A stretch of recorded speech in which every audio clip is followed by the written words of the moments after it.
Chapter 1961.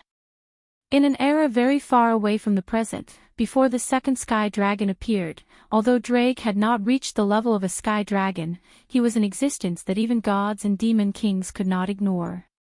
This was because Drake was a very famous flame dragon. It was famous for its flames that could burn everything. In that era, the crimson flame dragon was an existence that made people tremble with fear. Wherever it passed, it could be said that not even a blade of grass grew. Nothing could survive under its flames. Drake was proud of having such flames and traveled all over the world. Until one day, Drake heard a rumor. White poison dragon. That's right, a white poison dragon. It was said that there was a dragon with a beautiful white body that could use poison that even gods feared. No creature dared to approach that dragon. Once they got close, not only their bodies, but even their souls would be corroded by the poison, and they would die miserably. After hearing this rumor, Drake's first feeling was not curiosity, but emotion. It's very similar to me. Yes, it was very similar to Drake. Although Drake did not know how to use any poison, his flames were also the ultimate flames that could burn even gods. No creature would be willing to get close to him. However, unlike his opponent, Drake's flames weren't an ability he was born with. Instead, it was a sure-kill skill that he developed through constant challenges and training. Therefore, Dalag really wanted to see what kind of existence this unique poison dragon was. Later, Drake found him a Rubian. When he saw a Rubian for the first time, Drake was indeed stunned. That white and flawless body was really as beautiful as the rumors said. However, at the same time, Drake also felt it. Under that beautiful body, there were fatal fangs hidden. That was the poison called reduction. Thus, Drake issued a challenge to a Rubian. As soon as he challenged, Drake was shocked. This was because his omnipotent flames had no effect on a Rubian at all. However, a Rubian's poison also had no effect on Drake. In this way, the result was obvious. Compared to a Rubian, who was born with a terrifying ability and had always relied on his talent to fight and never improved himself, Drake, who had always been fighting and tempering himself, easily defeated a Rubian even though he had lost the power of flame.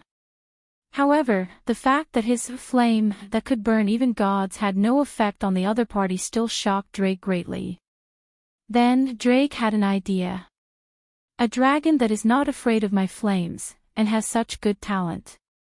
If he trains well, he may become a strong opponent. Thus, Drake and a Rubian agreed to fight again and left there. After an unknown amount of time, a Rubian finally came in front of Drake. If it was the current me, it would be impossible for me to lose to you.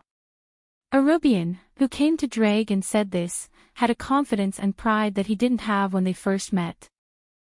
Then, the two began the battle. In that battle, a Rubian did not use his ability to reduce even once. However, a Rubian was much stronger than when they first fought, and even Drake could not defeat him. In the end, both sides suffered. At that time, Drake was really shocked and also very happy. Because he finally met an opponent worthy of competing with all his strength.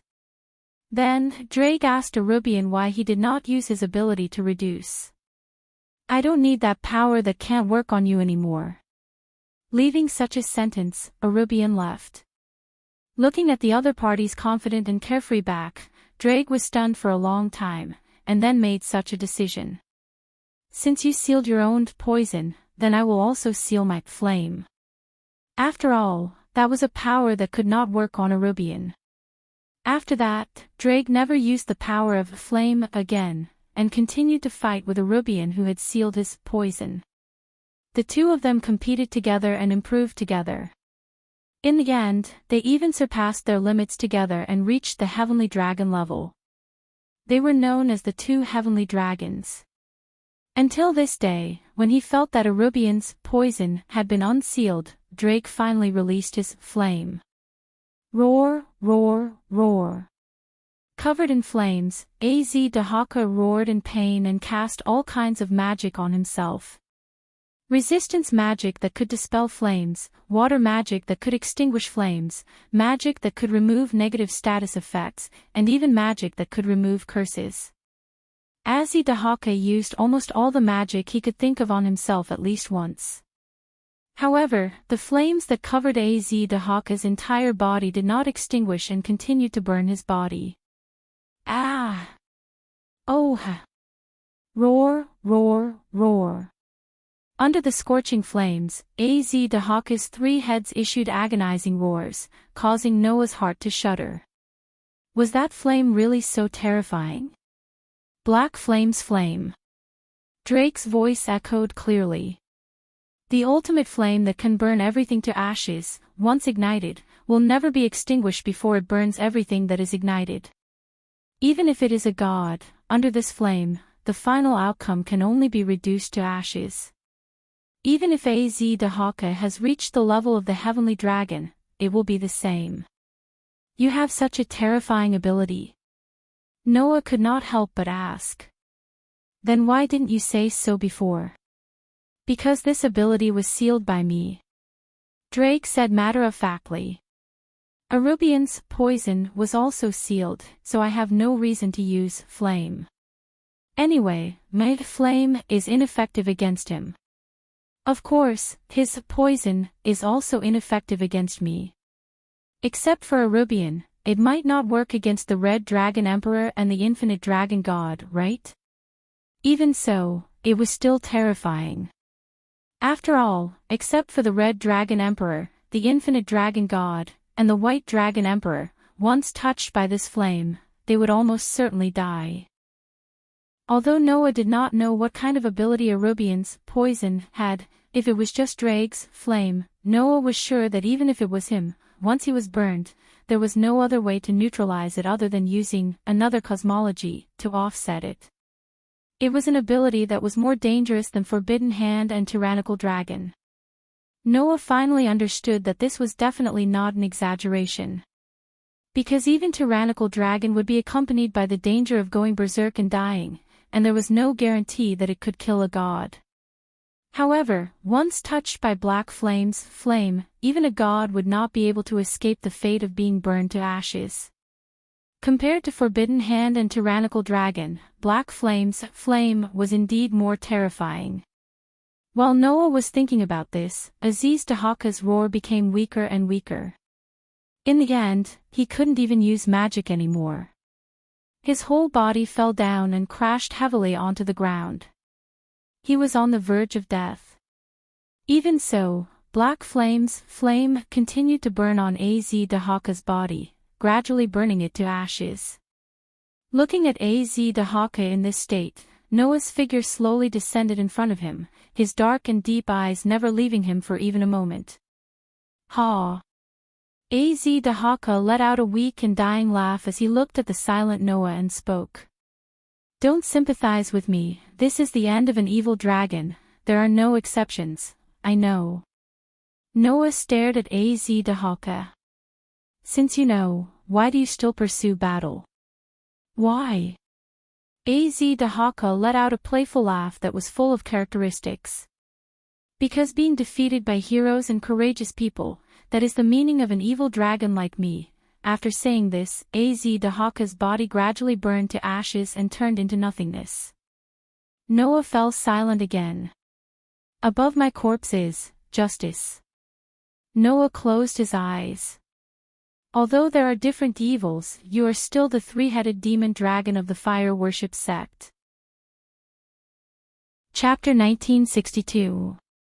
Above the boundless ocean, the various races of the myth faction and the evil dragon faction transformed by the Holy Grail were still fighting each other, filling the air with the stench of blood.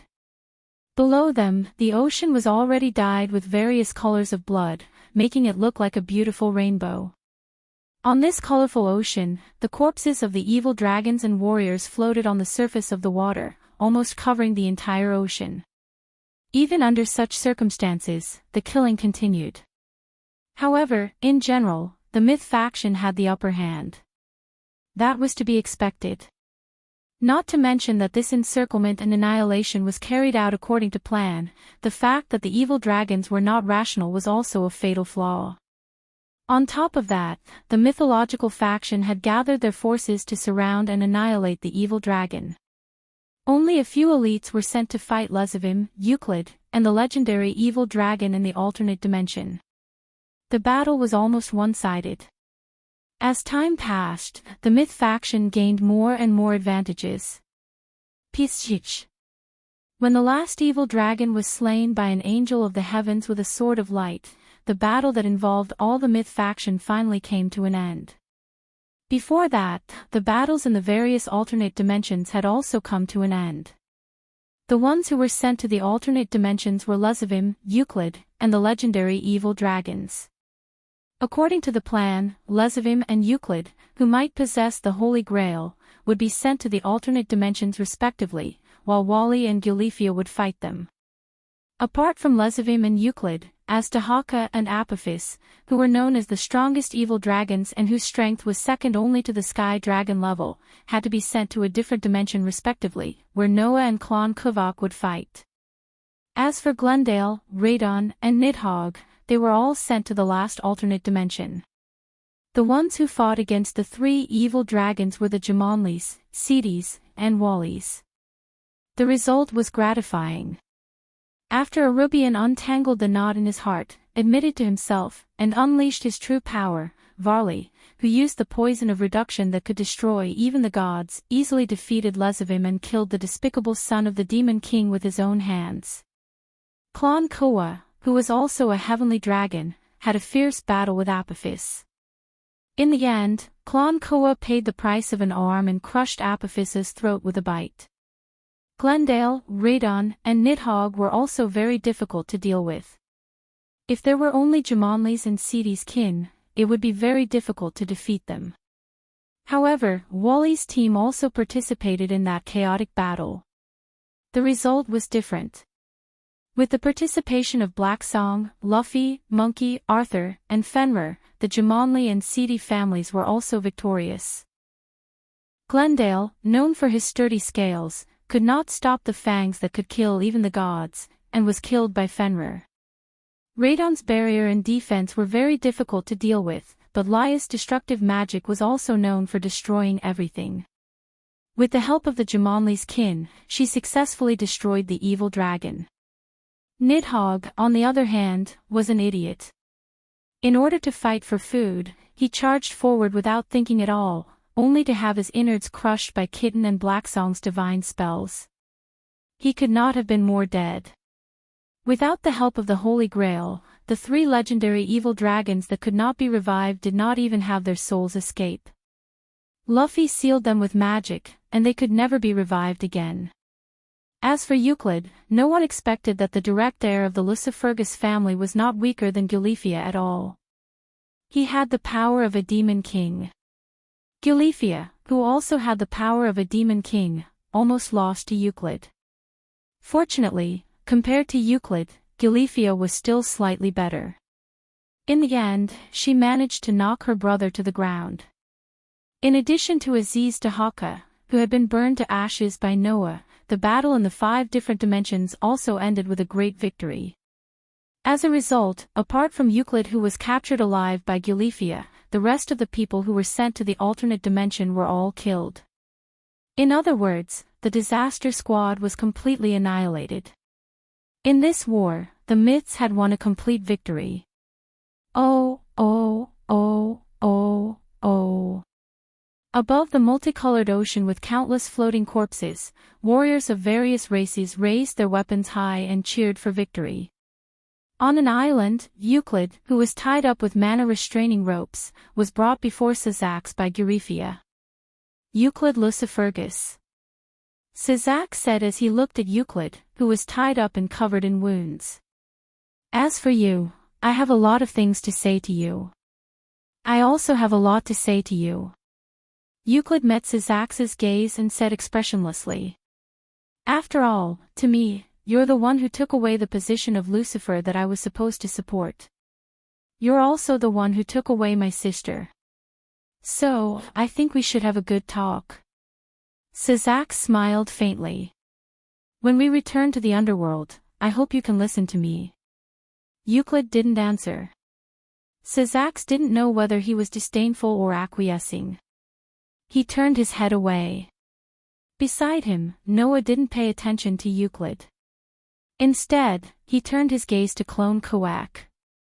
Looking at Clone Kovac's tired face and shoulder that was missing an arm, Noah approached and asked, "Are you all right?" "I'm fine." Clone Kovac didn't even turn his head and answered directly. "With Apophis as your opponent, you're already lucky to be able to defeat him." "That's true, but I'm the one who asked you to come here." Noah sighed. "I'm partly responsible for your injury." "You're wrong." Clone Kovac looked at Noah. His pair of different colored eyes, one gold and one black, stared at Noah. "Although I promised you to come here to fight, I also made a request at that time. That is, the opponent must be qualified. I chose Apophis myself, and I paid for this arm. It has nothing to do with you. Then you should at least give me a chance to compensate you, right?" Noah couldn't help but roll his eyes. "I'll find a way to help you recover your arm." Clone Kovac didn't say anything else. He seemed to agree with Noah's approach. In this regard, Asashel laughed. "Why don't you try the power of the Holy Grail? It just so happens that Wally has taken the Holy Grail back from Lezavim." Right, there was still the Holy Grail. With that tool of divine destruction that could subvert the principles of life, even Clone Kovac could be resurrected after death, let alone recover an arm injury. "Wally." Asashel looked at Wally in the distance. "Where's the Holy Grail?" Wally didn't answer. He only raised a hand and unfolded a magic formation. From the magic formation, a resplendent golden cup appeared and fell into Wally's hand. Holding the Holy Grail, Wally was about to hand it to Asashel when Euclid suddenly raised his head and cried out in shock. You killed Lord Lezavim." "What?" Asashel said with a smile that wasn't a smile. "Is there a problem?" "He deserved to die," Wally said mercilessly. "There's no reason to keep him alive." Hearing Wally and Asashel's words, Euclid's face suddenly changed and became extremely pale. "It's over," Euclid muttered sluggishly. "It's all over now." Looking at Euclid's deathly pale face, everyone who thought that Euclid couldn't accept Lezavim's death immediately noticed something strange. Even Noah noticed it. The expression on Euclid's pale face was not one of sadness or pain, but of fear. That fear made everyone present look at each other in dismay. Noah's brows furrowed tightly. He subconsciously felt that something was wrong. Just when Noah wanted to step forward and ask Euclid, two petite figures suddenly flashed beside him. It was Orpheus and Lilith. The two dragon gods raised their heads and looked up with an extremely rare dignified expression. At the same time, a terrifying pressure descended from the sky, suppressing everyone's body. Chapter 1963. At this moment, regardless of whether it was Noah's group on the island or the warriors of the various mythical forces above the ocean, all of them seemed to have been frozen in place by the space, and their bodies stiffened. An unimaginable chill, like an electric current, rushed from everyone's back and went straight to their brain, making everyone's eyes widen slightly. Noah's pupils also shrank fiercely, and even his fists subconsciously clenched. Orpheus and Lilith, who suddenly appeared, stared at the sky from beginning to end, attracting Noah's attention. When Noah's eyes turned to the sky, and the scene in the sky was in his field of vision, he finally saw it. He saw a black shadow. A black shadow with a ferocious appearance slowly emerged from the space that seemed to be split open. That black shadow, although a little far away, Noah still saw its full appearance clearly. It was a ferocious alien. Its body easily exceeded several hundred meters in size. Its body was the shape of some kind of beast. There were 7 heads in total. Some were like lions. Some were like cheetahs. Some were like black bears. Some were like dragons. The 7 heads were completely different. Even the body with the shape of a beast had the characteristics of a variety of creatures, which was very strange. If there was any special feature of such an alien, it would probably be the horns on its head. There were 10 horns on the alien's head. On the 10 horns, there was a crown-like crown. And on the crown, 3 numbers were clearly engraved. 666. Such an alien slowly emerged from a crack in space, as if it was pushed out by something, and appeared in the sky. The heads of the alien seemed to be sleeping, and they all closed their eyes. However, on the huge ferocious appearance of the alien, there was an indescribable, extremely evil and ominous frenzy that numbed the 5 senses and was enough to prick the skin. Constantly fluctuated, and it was getting stronger and stronger. The oppressive feeling that made the whole world freeze, and made all the Asura gods and Buddhas shiver, came from the evil and ominous frenzy. Only at this moment, Noah understood. That was not an ordinary thing. That was a monster that could turn this world into a scorched earth and pure hell.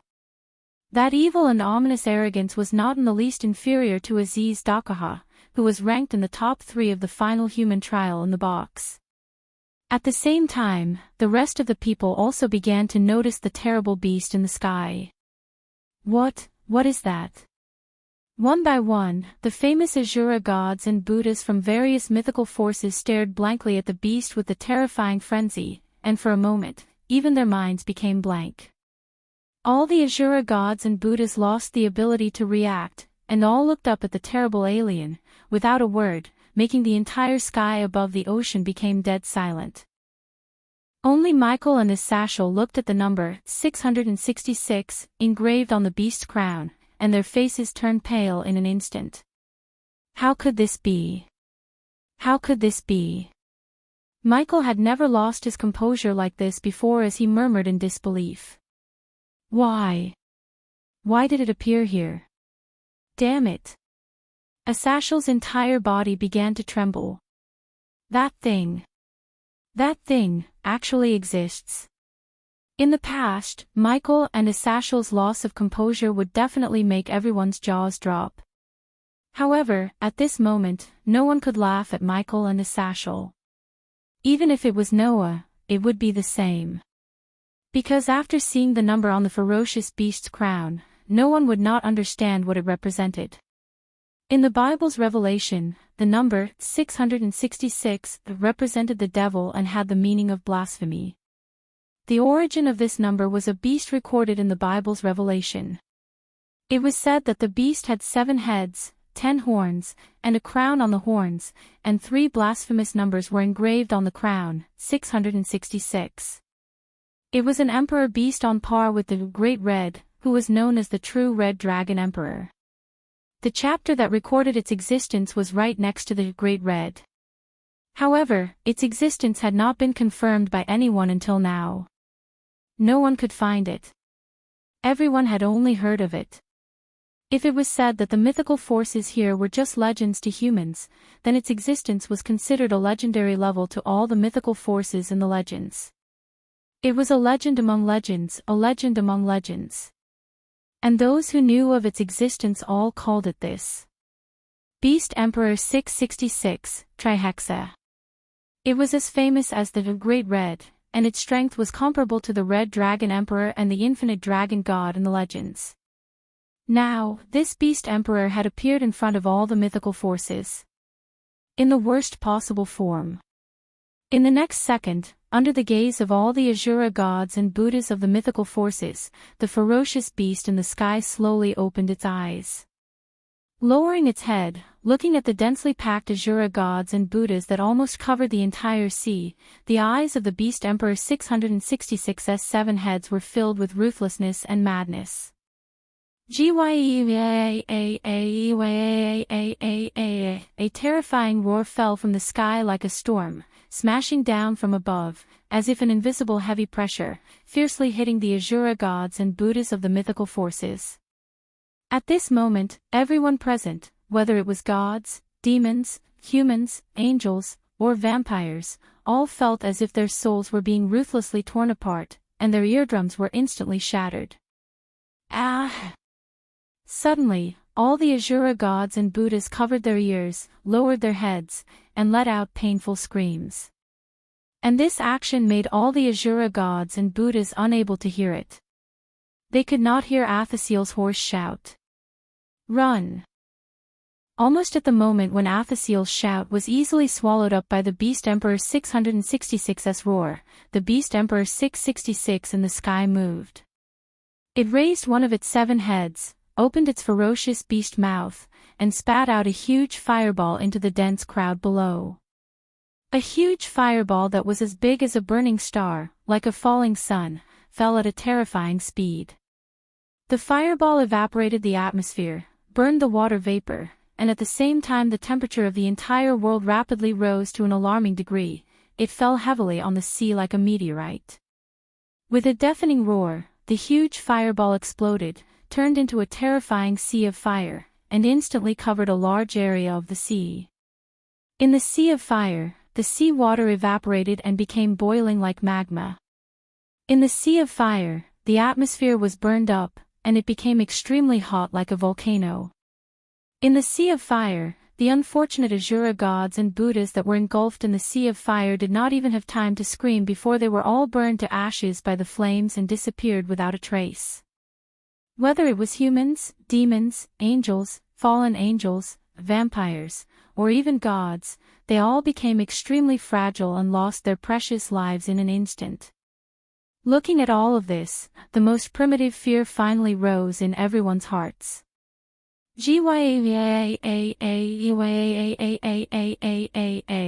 The terrible roar that was enough to tear the soul continued to rage in the sky, revealing the beginning of the end. Chapter 1964. Euclid knelt on the ground and looked at the terrifying beast in the sky. He seemed to be in a daze as he murmured in his sleep.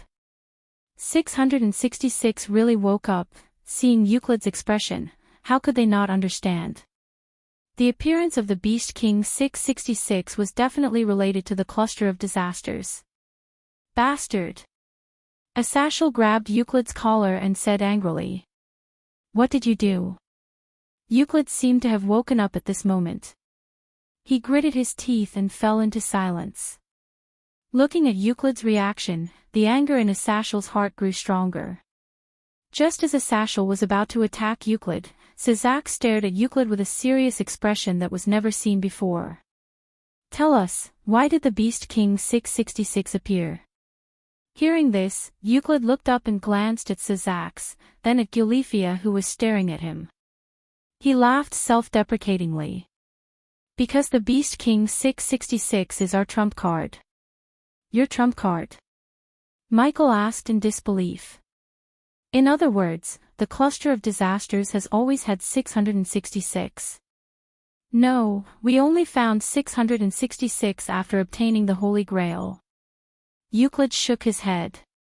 The Holy Grail can subvert the principles of life. When we used the Holy Grail to revive the evil dragon, we coincidentally discovered 666's life force and found it at the end of the world. The end of the world. Asashel's eyes widened. So, the Beast King 666 has always been there, and that's why it wasn't discovered? That's right.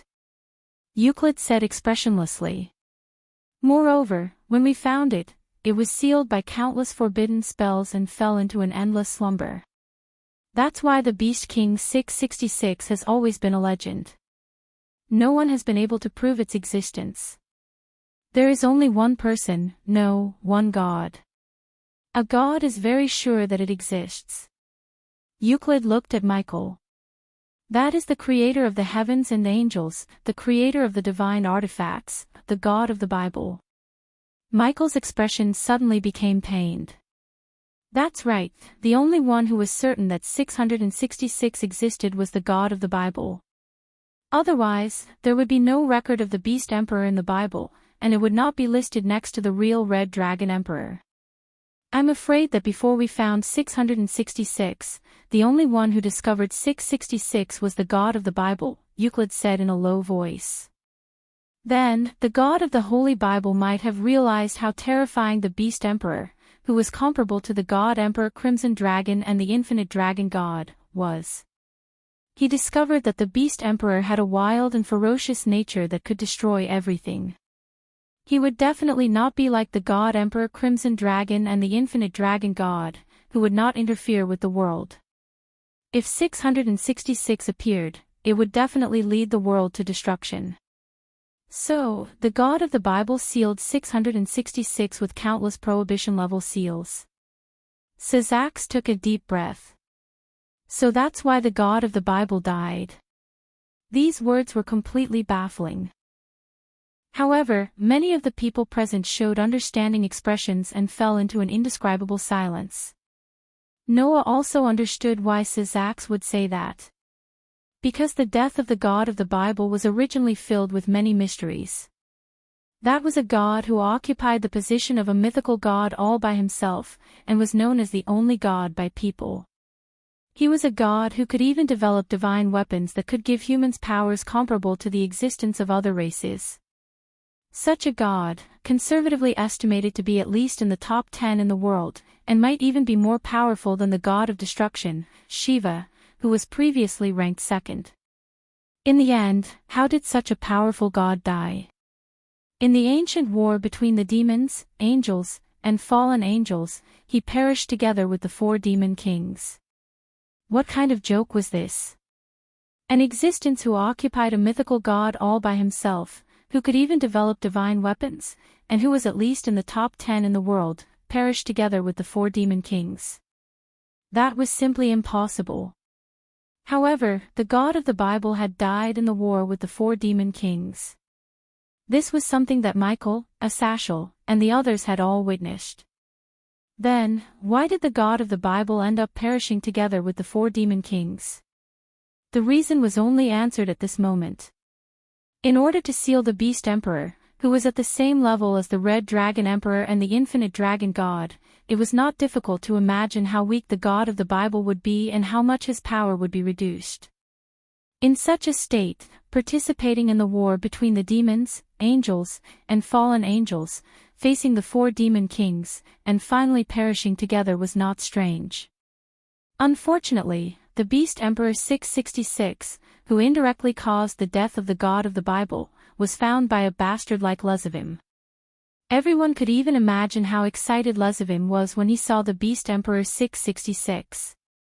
After that, in order to unlock the seal of the Beast Emperor 666, Lord Lezavim tried everything, but the speed of unlocking the seal was very slow, so Lord Lezavim could not use it to attack the major mythical powers at all. Euclid's voice began to tremble.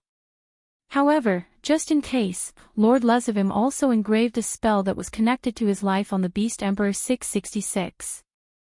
Once he dies, his soul will become 666's nourishment, and it will forcibly skip all the unlocking procedures and directly unlock the seal of 666 and awaken him. Whoa! Everyone sucked in a breath of cold air. In other words, the appearance of the Beast Emperor 666 was all because of Lezavim. Bastard! Asashel fiercely hammered the tree beside him, smashing the thick tree into pieces with a bang. That bastard! I see. Varley was also mad with hatred. That's why he said that if I kill him, I'll definitely regret it. Just when everyone was having a hard time adapting to the sudden information, an earth-shattering roar resounded again. Boom! As if an atomic bomb had been detonated, a huge fireball fell from mid-air and exploded in the dense crowd of Asura gods and Buddhas, setting off a violent shock wave and a terrifying sea of fire that engulfed the warriors one by one. Monster! What? What do we do? Attack! Hurry up and attack! Stop joking! We'll die! Seeing their comrades die one after another in front of them, everyone panicked. Their faces were filled with fear. Under such circumstances, 666 was still roaring in the sky. His 7 heads spat out huge fireballs that were as hot as the sun, causing the sea of fire to burn on the sea, creating a space of water and fire. However, in this space, the Asura gods and Buddhas of the various mythical organizations were facing a fatal disaster. No! We can't continue watching like this. Asashal shouted in a low voice. Get ready to fight. It's useless. Euclid laughed bitterly. That's an existence that's completely different from us. It's the Beast Emperor from the Revelation of the World. Unless it's the Emperor of God Red Dragon or the Infinite Dragon God, it's impossible to defeat it. Right, the Infinite Dragon God. Asashal turned his head and looked at Orpheus and Lilith. Orpheus, Lilith, hurry up and stop that Beast Emperor. No, we can't do it.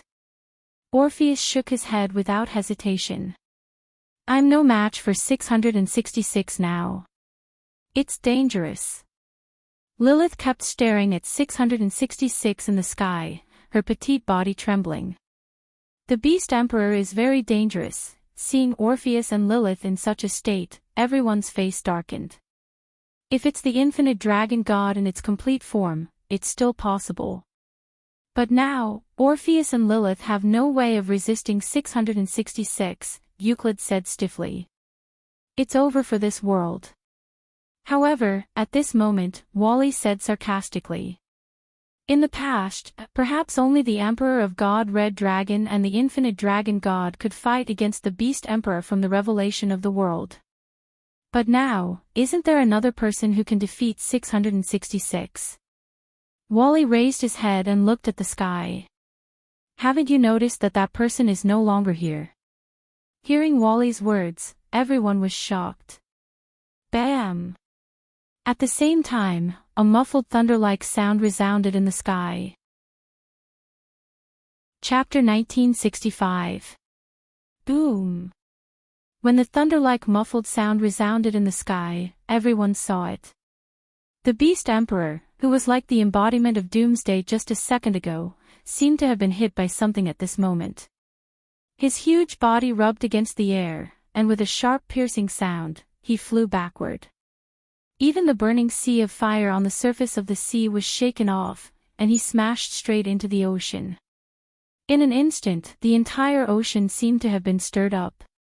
Huge splashes were set off, causing the splashes to turn into huge waves that surged in all directions.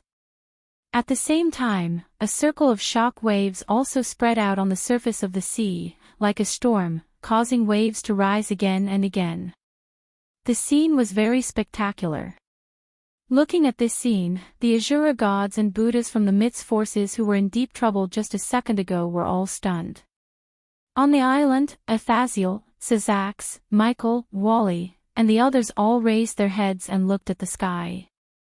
They saw that at the original position of the Beast Emperor 666, a figure that was shaking with crimson airwaves had appeared there without them noticing. On his body, the crimson airwaves were like a hurricane that could topple mountains and overturn seas. They surged violently and blew away the surrounding clouds. Not only that, but a burst of gorgeous starlight also lingered back and forth around the crimson airwaves, turning into a Milky Way that wandered constantly. It looked extremely beautiful. In direct proportion to that beauty, an extremely terrifying aura continued to rise. It was like layers upon layers of shock waves that shook the entire world. Seeing this, how could everyone still not understand? The Beast Emperor 666 was attacked, and he was smashed down from the high sky into the sea. Almost all of the Asuras and Buddhas from the various mythological forces knew who that person was. Because, long ago, the other party's name of the God-Slayer had spread to all the myth's forces. It was not until this moment that everyone remembered. That's right. They still had a trump card on their side. It was not that there was no resistance. Oh, oh, oh, oh, oh. At that moment, all the Asura gods and Buddhas from the myth's forces cheered again. However, the only response to the enthusiastic cheers was an angry voice that said, "Don't worry. All of you, stand down." Noah frowned, and his voice echoed clearly. "If you have the time to cheer, why don't you hurry up and run for your life? Do you think your life is too long if you continue to stay there? The cheers that resounded through the clouds seemed to have been abruptly cut off and came to an abrupt halt. However, the Asuras, gods, and Buddhas from the various mythological forces were not the slightest bit angry. Instead, they seemed to have just realized that this place was not suitable for them to stay for long. At this moment, the surface of the sea that was stirred up a large amount of water seemed to be boiling as it fluctuated. Dong! Following an earth-shattering explosion, the surface of the sea suddenly exploded. It was as if the entire sea was blown apart, leading straight to the bottomless seabed. There, the huge mutated beast emperor stepped on the wet ground and let out a roar that shook the sea. The terrifying roar carried an unparalleled pressure. Not only did it shake the entire sea open, exposing the bottom of the sea to the air, but it also turned the sound waves into waves that were even more turbulent than the sea waves. They swept out in all directions like a storm. Under the roar that seemed to be able to tear the soul apart, the Asuras, gods, and Buddhas from the mythological forces once again held their heads and let out a muffled groan. As a result, even Asashal and the others on the island were affected and felt extremely uncomfortable. Quick! Asashal resisted the trembling in his heart and did not hesitate to use his power to let his voice reach everyone's ears. Get out of here quickly! Only then did everyone come to their senses and hurriedly retreat. For a moment, they were like ants scattering in all directions. Their movements were incomparably fast, causing the densely packed crowd that almost covered the entire surface of the sea to instantly retreat completely. Until then, the beast emperor that had silently shown itself rose from the bottom of the sea and flew into the air. Splash! The seawater that had been forcibly separated was like a flood that had opened the floodgates. It submerged the exposed seabed, causing the entire sea to surge.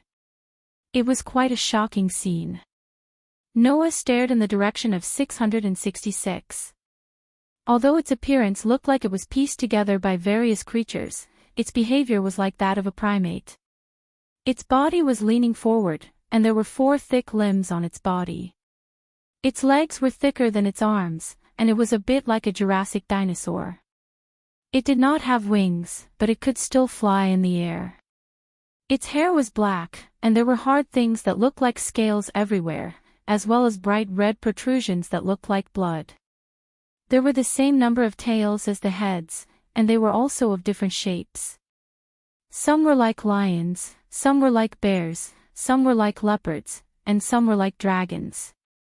They formed a correspondence with the heads. At first glance, it looked like it was pieced together by 7 animals. It was not so much a 4, but rather a 7. But it was such a strange appearance that brought a kind of fear from the bottom of one's heart. The most frightening thing was the emotions that were surging in the eyes of the 7 heads. Ruthlessness, ferocity, cruelty, coldness.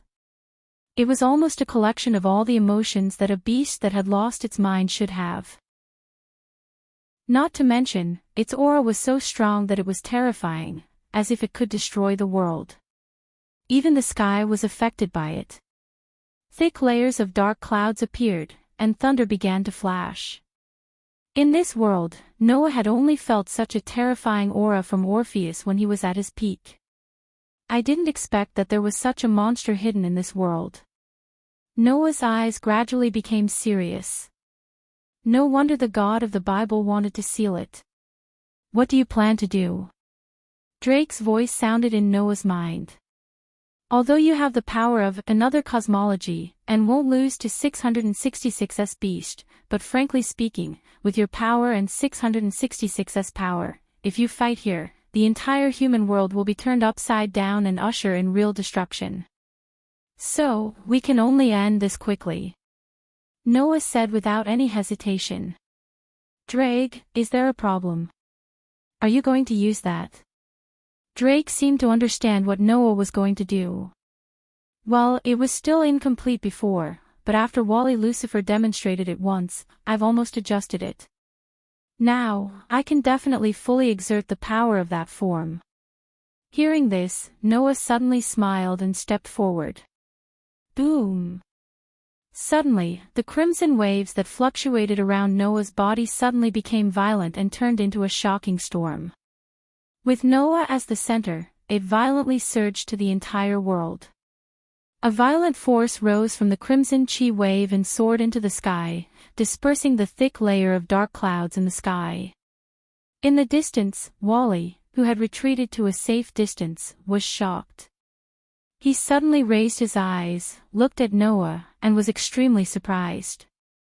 This feeling, is it that? As soon as his voice fell, a pair of light wings flashed out from Wally's back. That's right, this domineering aura that seems to intend to conquer everything in the world, it can only be that. Arubian's voice sounded from the light wings.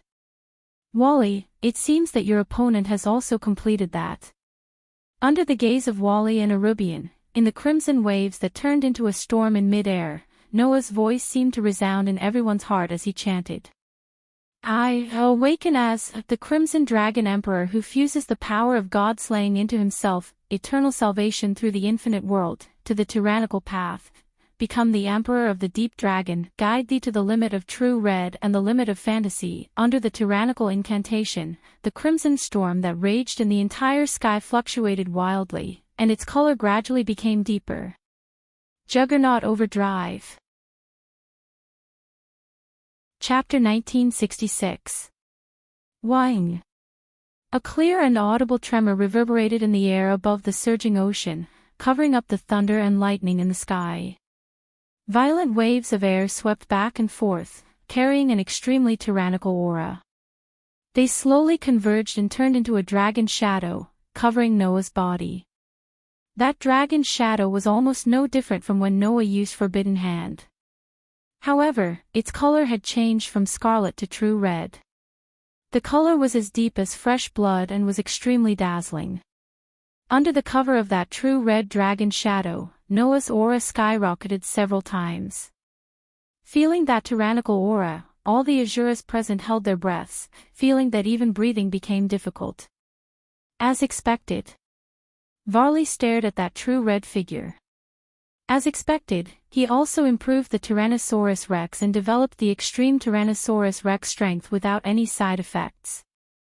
Before heading to the territory of the vampires, Noah had obtained a total of 4 rewards during the 1 month of special training for the Jimin's dependents. 1 was an eternal and fixed enhancement. 1 was a divine power that increased the shaping property. 1 was magic power that could conjure up imagination. Another was a transformation targeted at T-Rex. On the day that the artificial artifact was completed, Drake told Noah that due to the artificial artifact's reappearance, Gauntlet could not only use Forbidden Hand, but could also use T-Rex. However, the form of the Tyrannosaurus Rex was originally a curse and ominous power. Even if Noah could rely on the 3rd perpetual motion machine and his own special physique to be immune to most of the side effects, it was still not a form suitable for long-term development. Since then, Noah had been pondering over how to improve T-Rex. During the period of special training for Jimenez's kin, Noah's 4th gain was that T-Rex's improvement had already produced results. Since then, Noah had already been able to use T-Rex without any side effects. However, that power was not complete. There were 2 reasons for that. 1 was because T-Rex's form reproduced Drake's power when he was alive. Even if he used it, he could only reach the heavenly dragon level at most and would not be able to advance any further. As for Noah, he was already able to reach the heavenly dragon rank when he only used Forbidden Hand. If he used Tyrannosaurus, which could only reach the heavenly dragon rank, it would not increase his strength by much. In other words, at that time, the Tyrannosaurus would be in a form that was tasteless to eat but a pity to abandon. Another reason was that Noah's Gauntlet was a subspecies of Gauntlet, while the Tyrannosaurus Rex that was recreated by the artifact was the original Gauntlet. After all, Noah had never used Tyrannosaurus before. He hadn't merged Tyrannosaurus with his avatar, so he naturally couldn't recreate a Tyrannosaurus that was suitable for him. Under the influence of the inappropriate Tyrannosaurus form, the buff Noah received could be said to be negligible. Therefore, at that time, Tyrannosaurus was not complete, and there were many things that needed to be improved. It wasn't until he saw Wally's Tyrannosaurus that didn't have any side effects and had room for growth that Noah was inspired to improve Tyrannosaurus. The final Tyrannosaurus form that was born was the current form. True red Tyrannosaurus. Once used, it would recreate all of Drake's power when he was alive, and superimpose it on Noah's body. Moreover, this form was the same as Wally's Tyrannosaurus. They both had room for growth. And Noah himself had a 4-digit level. As for Drake, when he was at his peak, he was close to the 4-digit level. With the superimposition of the two, once Noah used Tyrannosaurus, his power would exceed the 4-digit level, reaching the same level as Orpheus and Lilith, between the 3-digit and 4-digit levels. In other words, once he used Tyrannosaurus, even without the power of another cosmology, Noah would have the power to rank first in this world. Of course, if that was the case, he wouldn't be able to defeat 666. That was because the Beast Emperor of the Tacit Record was in existence on the same level as the Red Dragon Emperor and the Infinite Dragon God. His power had reached the 3-digit level. Therefore, if he wanted to end the battle quickly, Noah had to use all of his current power. Avesta, activate. Counteracted in turn. Another cosmology. Suddenly, the bright starlight that shone like the Milky Way bloomed on the red dragon shadow, as if the red dragon shadow was draped in a light cloak made of stars. It was incomparably beautiful. At the same time, Noah's power surged crazily again, causing the red chi wave and the bright starlight to rise like burning flames, shooting into the sky and into the clouds. Gah! The pitch-black Beast Emperor seemed to have noticed that Noah's power had surged to a level that could threaten him, and immediately let out a threatening roar. Unfortunately, that roar was like announcing the start of the battle, exploding the air. Noah, whose body was surging with red chi wave and bright starlight, raised his hand high up, and a ball of heat that could melt steel suddenly gathered above his palm. The heat condensed into a huge fireball that was like a burning sun, and like a falling star, it burned the surrounding atmosphere. That was the power of 666. Didn't you have a lot of fun spitting fire just now? Noah's eyes flashed with a fierce light. Then you should also have a taste of what it feels like to be ignited by fire. Noah's raised arms suddenly shook after his words sounded. A huge fireball shot out, carrying a terrifying heat that steamed the ocean below until waves of water vapor were emitted as it shot in the direction of 666. The Beast Emperor's 666 heads roared at the same time, and all of them opened their ferocious mouths. They gathered the same amount of heat in their mouths, and under the fluctuations of the flames, they spat out huge scorching fireballs one after another. As a result, the 8 burning fireballs that were like miniature suns all streaked across the space, with the momentum of burning everything in their path, bombarding together heavily. Boom! The sound of the explosion reverberated through the world, stirring up a violent hurricane-like shock wave that overturned the entire sea. An incomparably violent sea of fire exploded at the point of collision. In an instant, it almost covered the entire sky, dyeing the thick layer of dark clouds with a fiery red color. The Shura gods and Buddhas of the myths, who had retreated to a safe distance, looked at the earth-shattering collision. Their bodies had long been roasted by the amazing heat of the sea of fire, and their faces were covered with cold sweat. They were already so far away, but they were still sweating all over from the heat. If the distance was closer, even if all the people here were legendary creatures, and there were even gods, they would still be melted by the terrifying heat, right? The battle had just begun, and it was already so terrible. They are all monsters. It was unknown who spat out a trembling voice, but it made everyone agree with him from the bottom of their hearts. However, just as everyone was thinking this, the situation suddenly changed. Boom! In the violent sea of fire that covered the entire sky, there was a flame that suddenly began to distort. Then, the surrounding flames were burned out. What? Azazel was shocked. The flame is burning. A burning flame. Sizax was also surprised. What kind of flame is that? Only Wally's eyes lit up, and he immediately recognized the flame. Ah, Arubian, don't tell me that's right. Arubian's voice was unprecedentedly dignified. That's the fire of the red dragon Emperor Drake, the fire of the black flames that can burn everything in the world. It's definitely not inferior to my reducing poison at all. It's an ultimate fire that even gods fear. Even if the target is also a fire, that fire can burn it to nothing. As if to prove that Arubian was telling the truth, black flame's flame burned out all the surrounding flames. Immediately, it spread out without slowing down and directly shrouded the Beast Emperor 666. Gaw gaw gaw gaw. The Beast Emperor 666 let out a painful roar. Chapter 1967. Bang! On the body of the huge beast, the flames continued to burn, accompanied by a series of explosions, causing the Beast Emperor 666 to roar towards the sky, its voice filled with pain.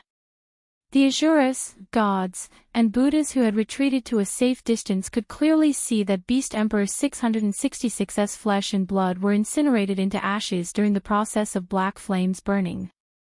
However, he recovered very quickly. In the Bible, it was indeed recorded that even if one was injured, one would immediately recover. Originally, his power was far beyond that of the gods in all mythological systems. In the end, he also had the ability equivalent to an immortal body. There was no situation more troublesome than this. However, at this moment, the Asuras, gods, and Buddhas were no longer looking at the Beast Emperor with fear in their eyes. Instead, there was only sympathy and pity. This was because Li Yan's flames would never be extinguished before the target was burned to ashes. Under such circumstances, although the Beast Emperor's regenerative ability had saved its life and prevented it from dying, it had also made it endure the most terrifying flames in the world. It had experienced the pain of being burned by the flames over and over again. In the end, it was worse than death. Caw caw caw caw caw caw. The Beast Emperor continued to roar in pain as it tossed and turned in the sky. Its huge body was repeatedly being burned and healed. The pain during this period was truly unbearable, and it was in so much pain that it wished it was dead. Beast Emperor 666 could only roar at the sky as he dived into the ocean. The moment the Beast Emperor rushed into the ocean, a clear sound like a flame being extinguished by water could be heard.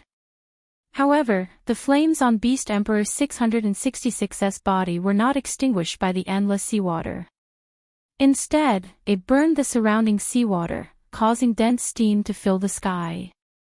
Caw caw caw caw caw caw.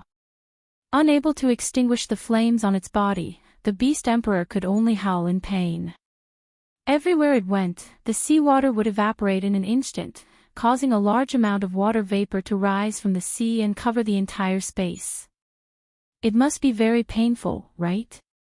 Noah looked down at the Beast Emperor, who was desperately rolling in the sea and stirring up the entire sea into chaos.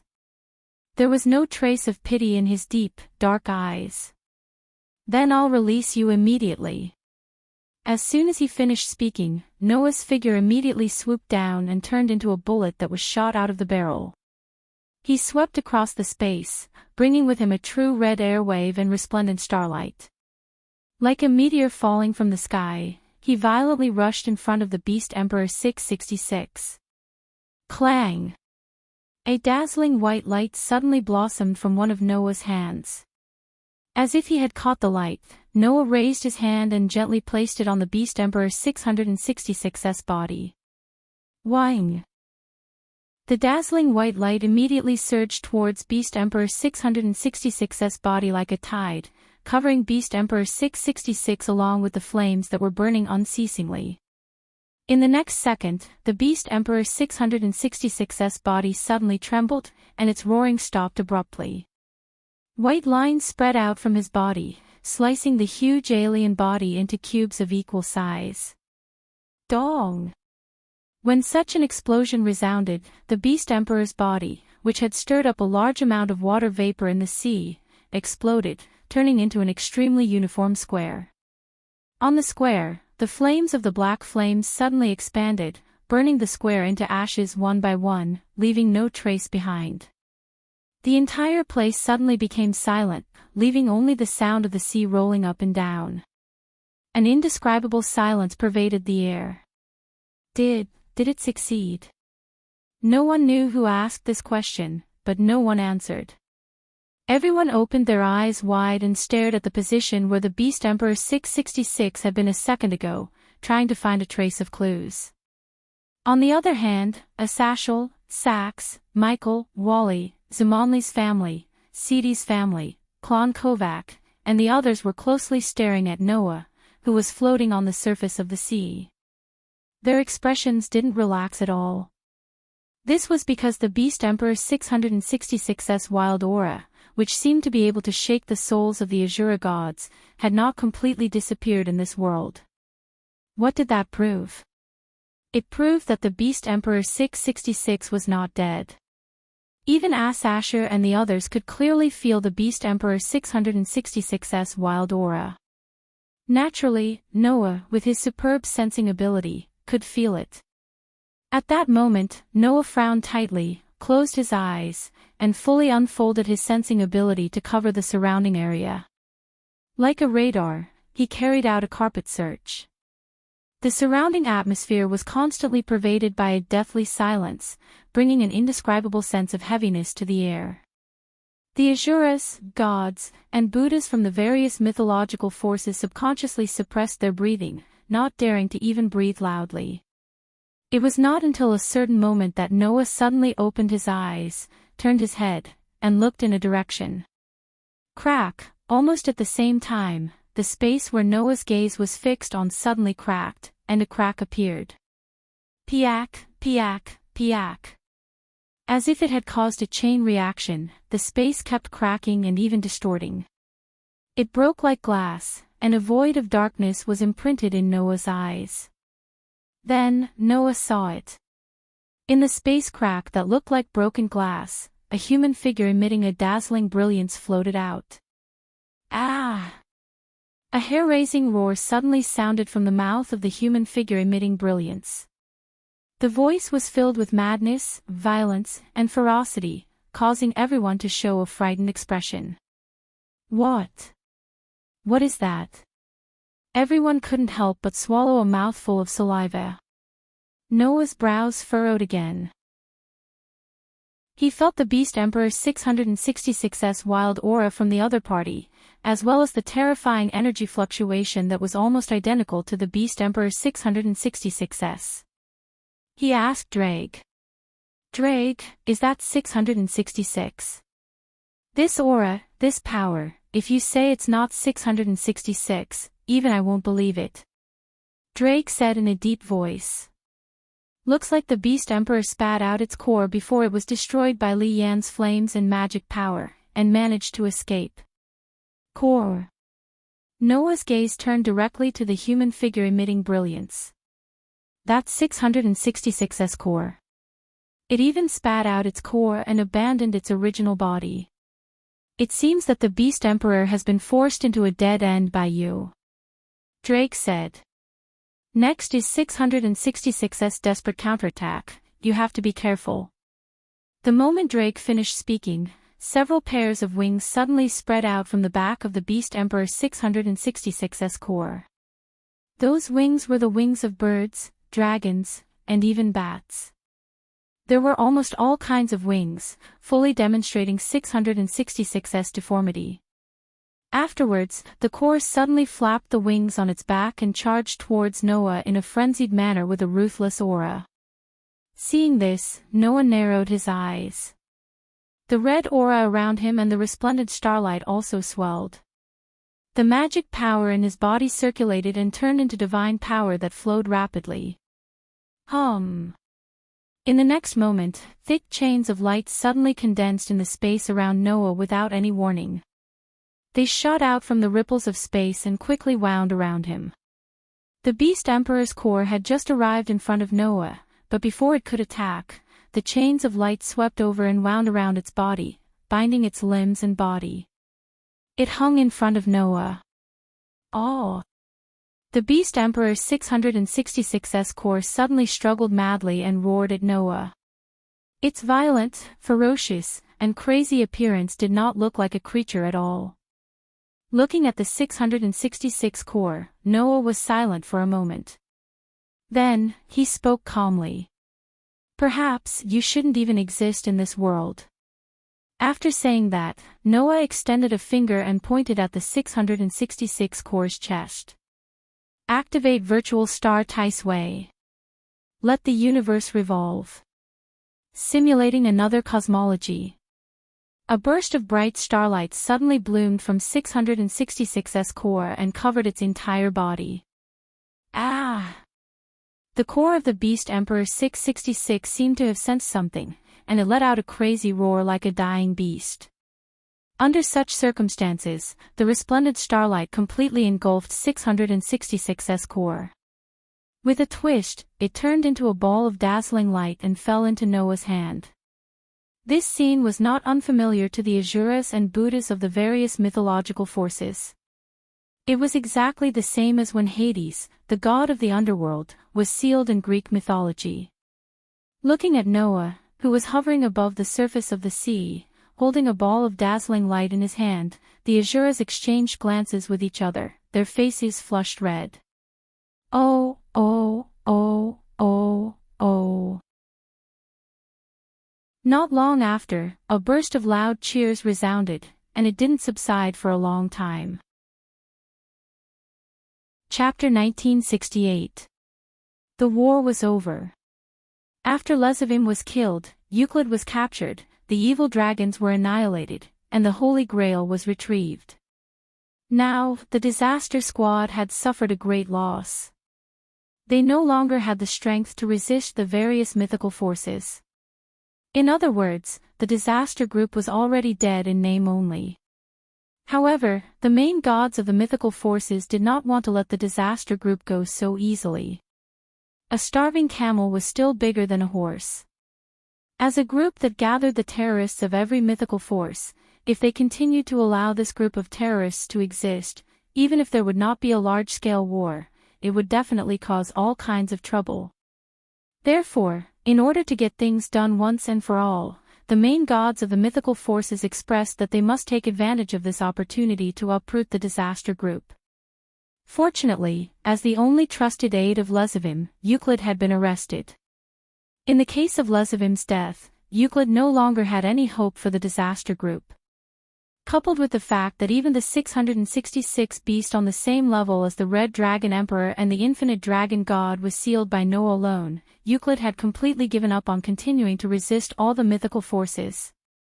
And so, with Euclid's help, the group successfully found the alternate dimension of the disaster's base camp, which was constantly changing its coordinates. In one fell swoop, they broke into the alternate dimension and wiped out the rest of the disaster's members.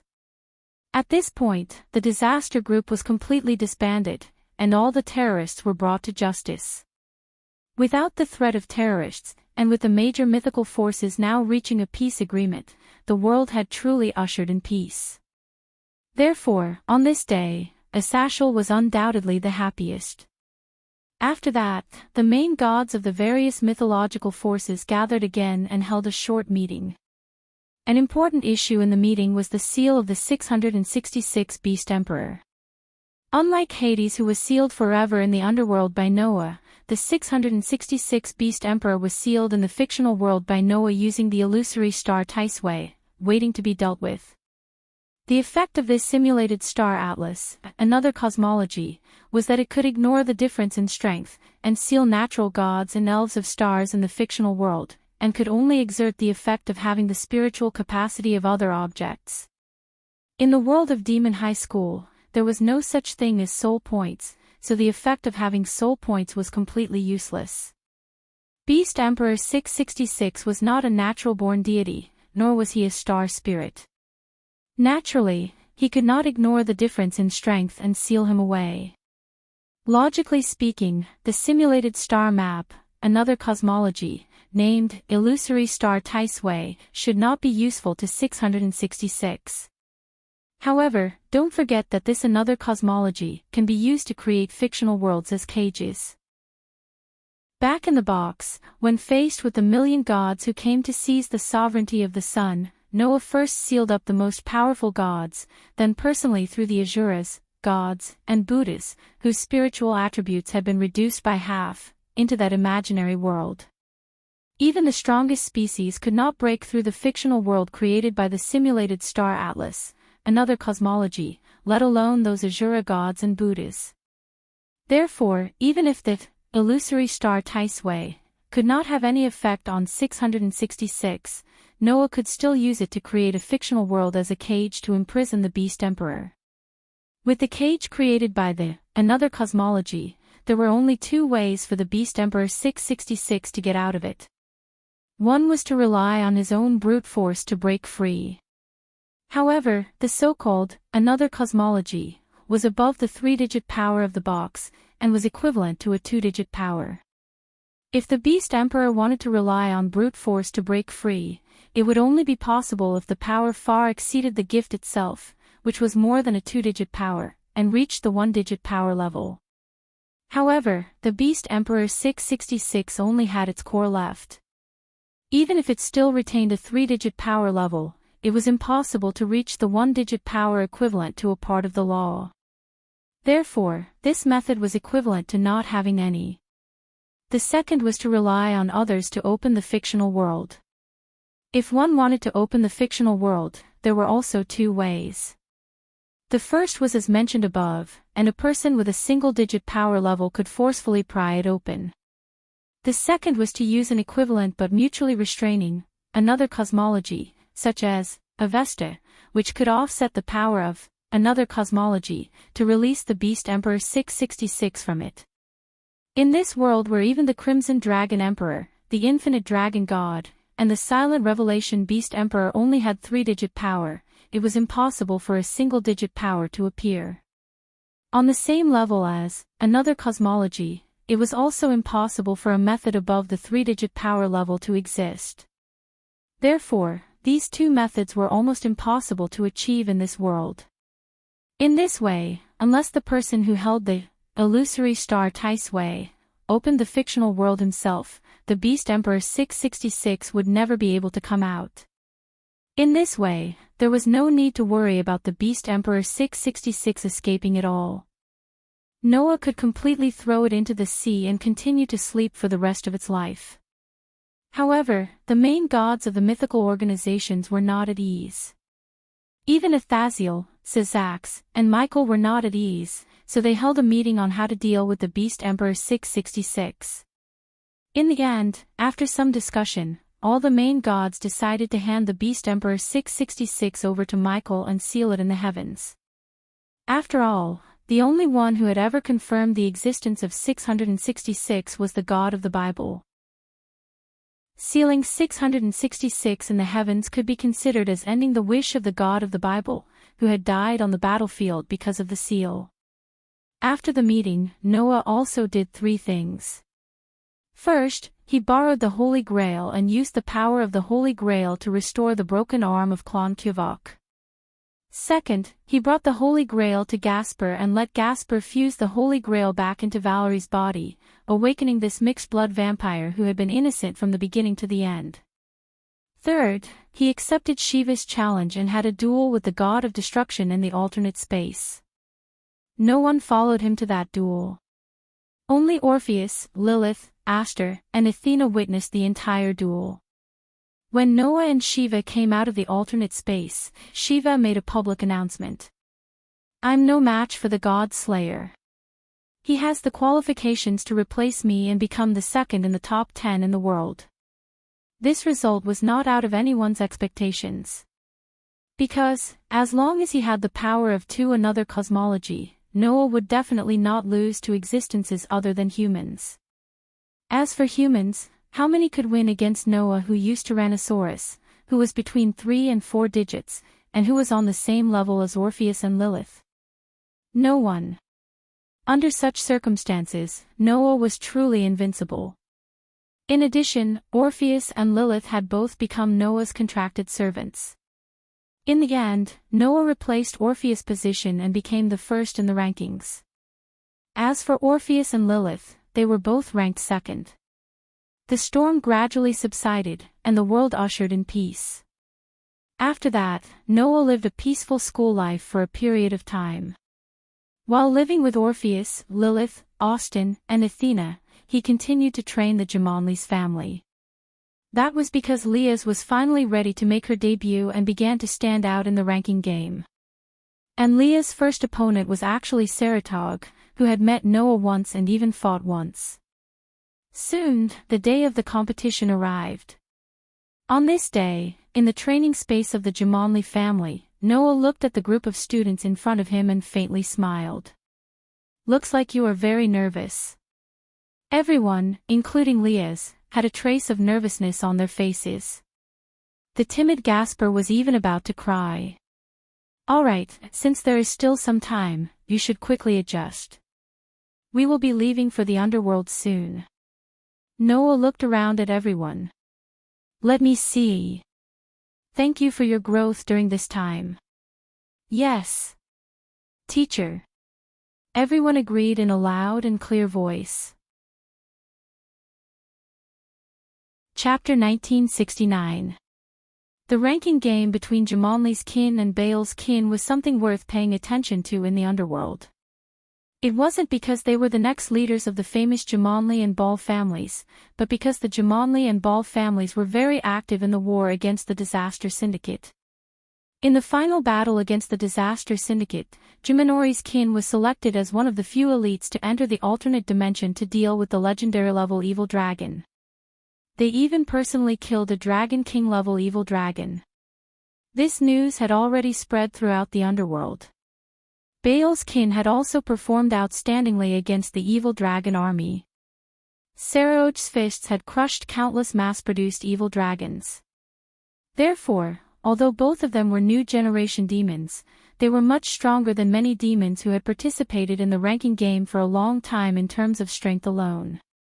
The leaders of the demon realm all agreed that both Leith and Saraoj would rise to the top of the rankings in a short time once they debuted. Because of this, the ranking game between the Jumengli family and the Baal family was quite interesting. Under such circumstances, both sides chose a very special place for their ranking games. An island floating in the air. It was a floating city located in the territory of Grand Duke Agars. There was only one island in the entire underworld. It was said that it was a city that had existed since the era of the old Demon King. Even in the underworld, it was a famous tourist attraction that was rarely seen. It even monopolized the economic circulation of the surrounding area and was often chosen as the venue for ranked games. One of the reasons why this city was chosen as the ranking game venue for the Jumanli and Baal families was because it was very famous. As for the second reason, it was because the Grand Duke's family was a neutral faction. As mentioned before, the current Demon King wasn't one of the 4 legendary Demon Kings, nor was it a hereditary Demon King family. Instead, it was a powerful and capable Demon King chosen from among the demons to assume the role. To the ancient demons who valued bloodlines, the Baal royal family's political authority was even higher than that of the Demon King. Because of this, the upper echelons of the demon world were basically divided into the Demon King faction that valued reform and the King faction that valued tradition.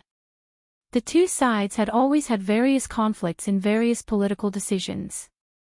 As a result, the Demon King faction and the Great King faction had been arguing over the location of the ranking game. The demons of the Demon King faction hoped that this ranking game could be held in the Gimli domain. After all, Demon King Lucifer was a member of the Gimli family. The competition for the next Gimli family head would naturally be held in the Gimli domain. However, the demons of the King faction also strongly requested that this ranking game be held in Baal Hill. Isn't that also the debut competition for the next head of the Bar family? In the end, the two sides continued to argue and were unable to decide on the venue for the competition. In the end, Duke Agars, who had remained neutral all this while and was in charge of mediating between the Demon King and the King, stood out and set the venue of the match at the floating city of the neutral Agars domain. Only then did the dispute come to an end. There were 3 ways to enter the city. The first method was to use a teleportation array to teleport. However, because this city was both an important place and a world heritage, it was naturally impossible to enter and leave so casually. Usually, there was a barrier to intercept and transfer means, and it was only provided to VIPs during important festivals. The second method was to take an aerial vehicle such as an airship. Under normal circumstances, this was the proper way to enter the city. Most demons used this method to enter the city. The third method was to use the cable car extended from the city and take the cable car to enter the city. This was provided for the residents near the territory to use. Noah and the Gimli family used the first method. As VIPs and contestants, they used a special teleportation array to directly jump into the city and enter the competition venue. In front of a corridor inside the competition venue, Noah and the Gimli family stopped in their tracks. Noah turned his head and looked at the Zimonli's family.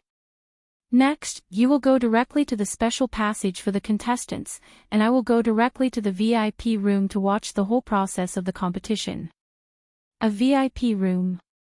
Lasvia said thoughtfully.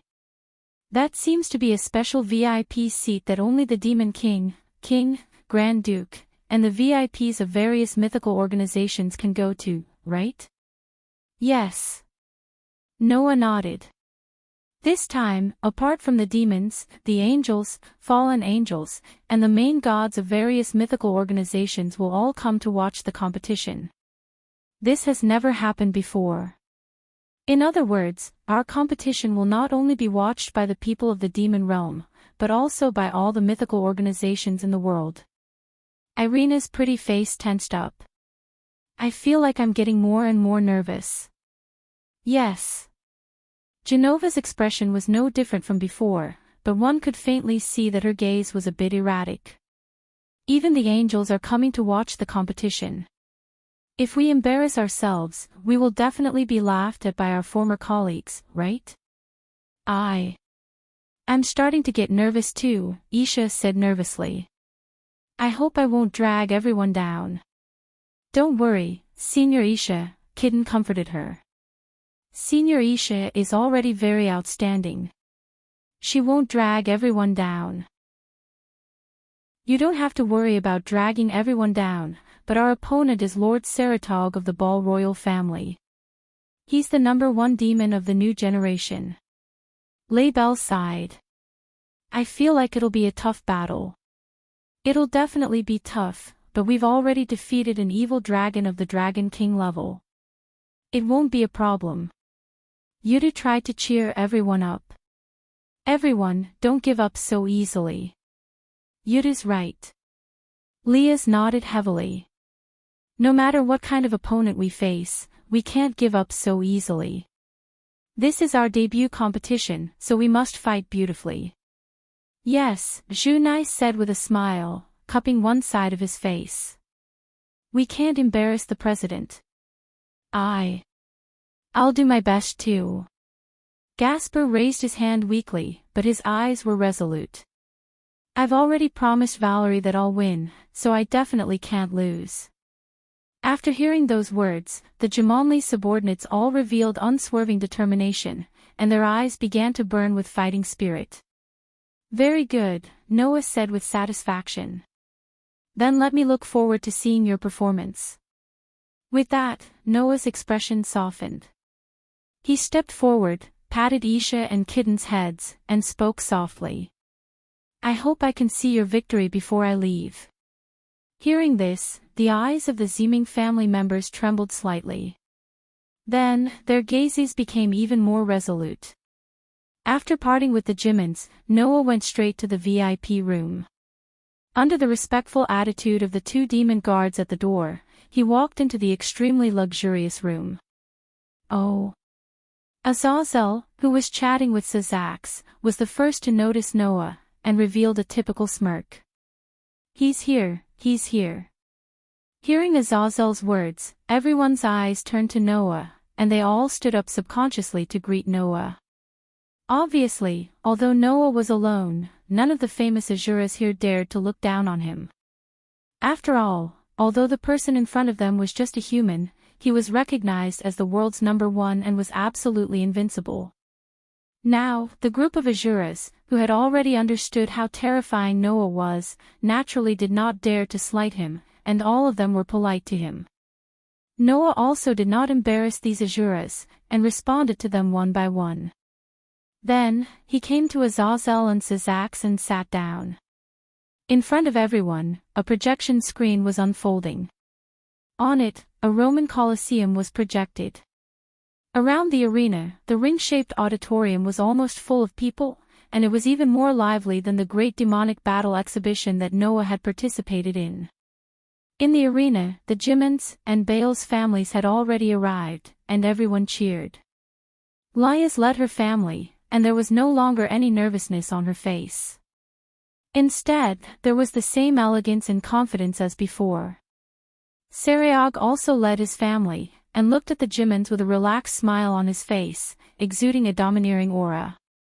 Under such circumstances, the competition began.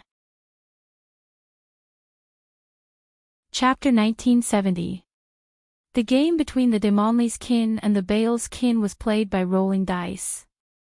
The rules were as follows. Each side had a dice. Before the start of each game, both sides had to roll the dice to determine the total number. Based on this number, both sides could send out their kin with the same value as the demon's chess piece. This so-called value evaluation was to calculate the pawn as 1, and the rest of the chess pieces were determined according to their value. Queen was equivalent to 9th pawn, so it was calculated as 9. Rook was equivalent to 5 pawn, so it was calculated as 5. Knight and bishop were equivalent to 3 pawn, so they were counted as 3. Under this calculation, both sides would roll the dice, and finally send out their kin with the same value as the number of dice rolled. For example, if both Laius and Saraj rolled a 4, then the total number was 8, and both sides could only send out chess pieces with the same number. Using 8 as an example, he would be able to send out a rook, a knight, or a bishop. Of course, if they rolled an 8, then they could send out 8 pawns. As long as the value of the chess piece was equal to the number of dice rolled, then they could play. In other words, if they wanted to send out a queen, then the number they rolled must be 9 or above. If they wanted to send out a rook, then the number they rolled must be 5 or above. If they wanted to send out a knight and a bishop, then the number they rolled must be 3 or above. If they wanted to send out a pawn, then they had to roll the number of the chess piece they used. For example, both Aisha and Irina used 4 pawns to be reincarnated, so they had to roll a number of 4 or above before they could be sent out. As for the king, if they wanted to play, then they had to roll a number that the officials estimated based on the comprehensive evaluation of both sides. According to the estimation of the higher-ups, as the #1 demon of the new generation and having reached the level of the highest demon, Saroj's value was 12, while Leah's value was 9. As long as the highest value was 12, Saroj would be able to go on stage, while Laius only needed to roll a 9 to be able to go on stage. However, in all ranking games, there was one rule that was universal. That was, once the king was defeated, the game would be over, and the defeated party would be defeated. Under such circumstances, both sides continued to play. The defeated chess piece could not be sent out again until the king was defeated. Only then would the game be considered over. Oh, oh, oh, oh, oh. Amidst the cheers of the audience, the Jemengli family and the Ball family began their match. Moreover, the battle situation was very intense. Only half an hour had passed since the start of the competition, and there had already been 3 matches. In the first match, both sides threw a total of 3 and sent out a knight. In this match, Laius's spawn was Yudu. Yudu did not disappoint Noah. He displayed the results of his special training. As soon as he appeared, he immediately took out the demon Empyrean sword and displayed his extraordinary strength. He easily defeated Bari's subordinate, Knight, and easily won the battle. In the second match, both sides threw a total of 10, which greatly increased the number of family members they could send out. In the end, Laius sent out the 2 rooks, Kitten and Los Valles, while Saroj sent out a rook and a knight. This match was not as predictable as the previous one, and both sides clashed fiercely. In the end, the Kitten made the sacrifice with a resolute expression and firmly held back the opponent's rook and knight. This allowed Lophius to launch a large-scale magic attack in all directions. Other than Lophius, everyone else was forced to leave the battlefield. In the third match, both sides threw a total of 8. In this match, Laius sent out Rebel, who was a bishop, and Irina, who was a pawn. They were worth a total of 7, and if they threw a total of 8, they could definitely fight. Although Isha and Irina would have a total of 8, Isha had no combat power and naturally did not fight. She stayed in the contestants' area and healed and recovered those who had fought, ensuring that everyone could fight in their best condition in every match. As for Saroj, he sent out a rook and a bishop. And so, the match ended there. In the VIP room, Noah could clearly see that Rebel and Irina were having a hard time dealing with the attacks of Saroj's rook and bishop. However, the two seemed to have taken the wrong medicine and fought with all their might. They're fighting a little too hard, aren't they? Asashel said in astonishment. Could it be that they've suffered some kind of shock? They're fighting a little too hard. Sazax frowned slightly and said as if he could not bear to see it. In the last match, Kitten and Los Valles were also fighting with all their might. Kitten even took the initiative to sacrifice herself, and Los Valles did not hold back at all as he bombarded Kitten as well. Even if it's normal to abandon a piece in a match, they're fighting a little too hard. Now that I think about it, Kiba Yudo was also fighting with his life on the line. The moment he appeared, he used his full strength. He didn't even hesitate to use a weapon like the demon Empyrean sword, which consumes a lot of energy. Asashel was puzzled. What's going on? Noah was silent for a while before calmly speaking. They just want to win, for themselves, and for me. For you. Sazax and Asashel both looked at Noah with startled expressions. Noah's eyes never left the screen as he said calmly. After the match, I plan to leave for a while. WH. What? Both Sazax and Asashel exclaimed, attracting the attention of the people around them. Only then did the two react and quickly smiled apologetically. What's going on? Sazax could not help but ask. Isn't this a little too sudden? Come on, you're now the world suppression force.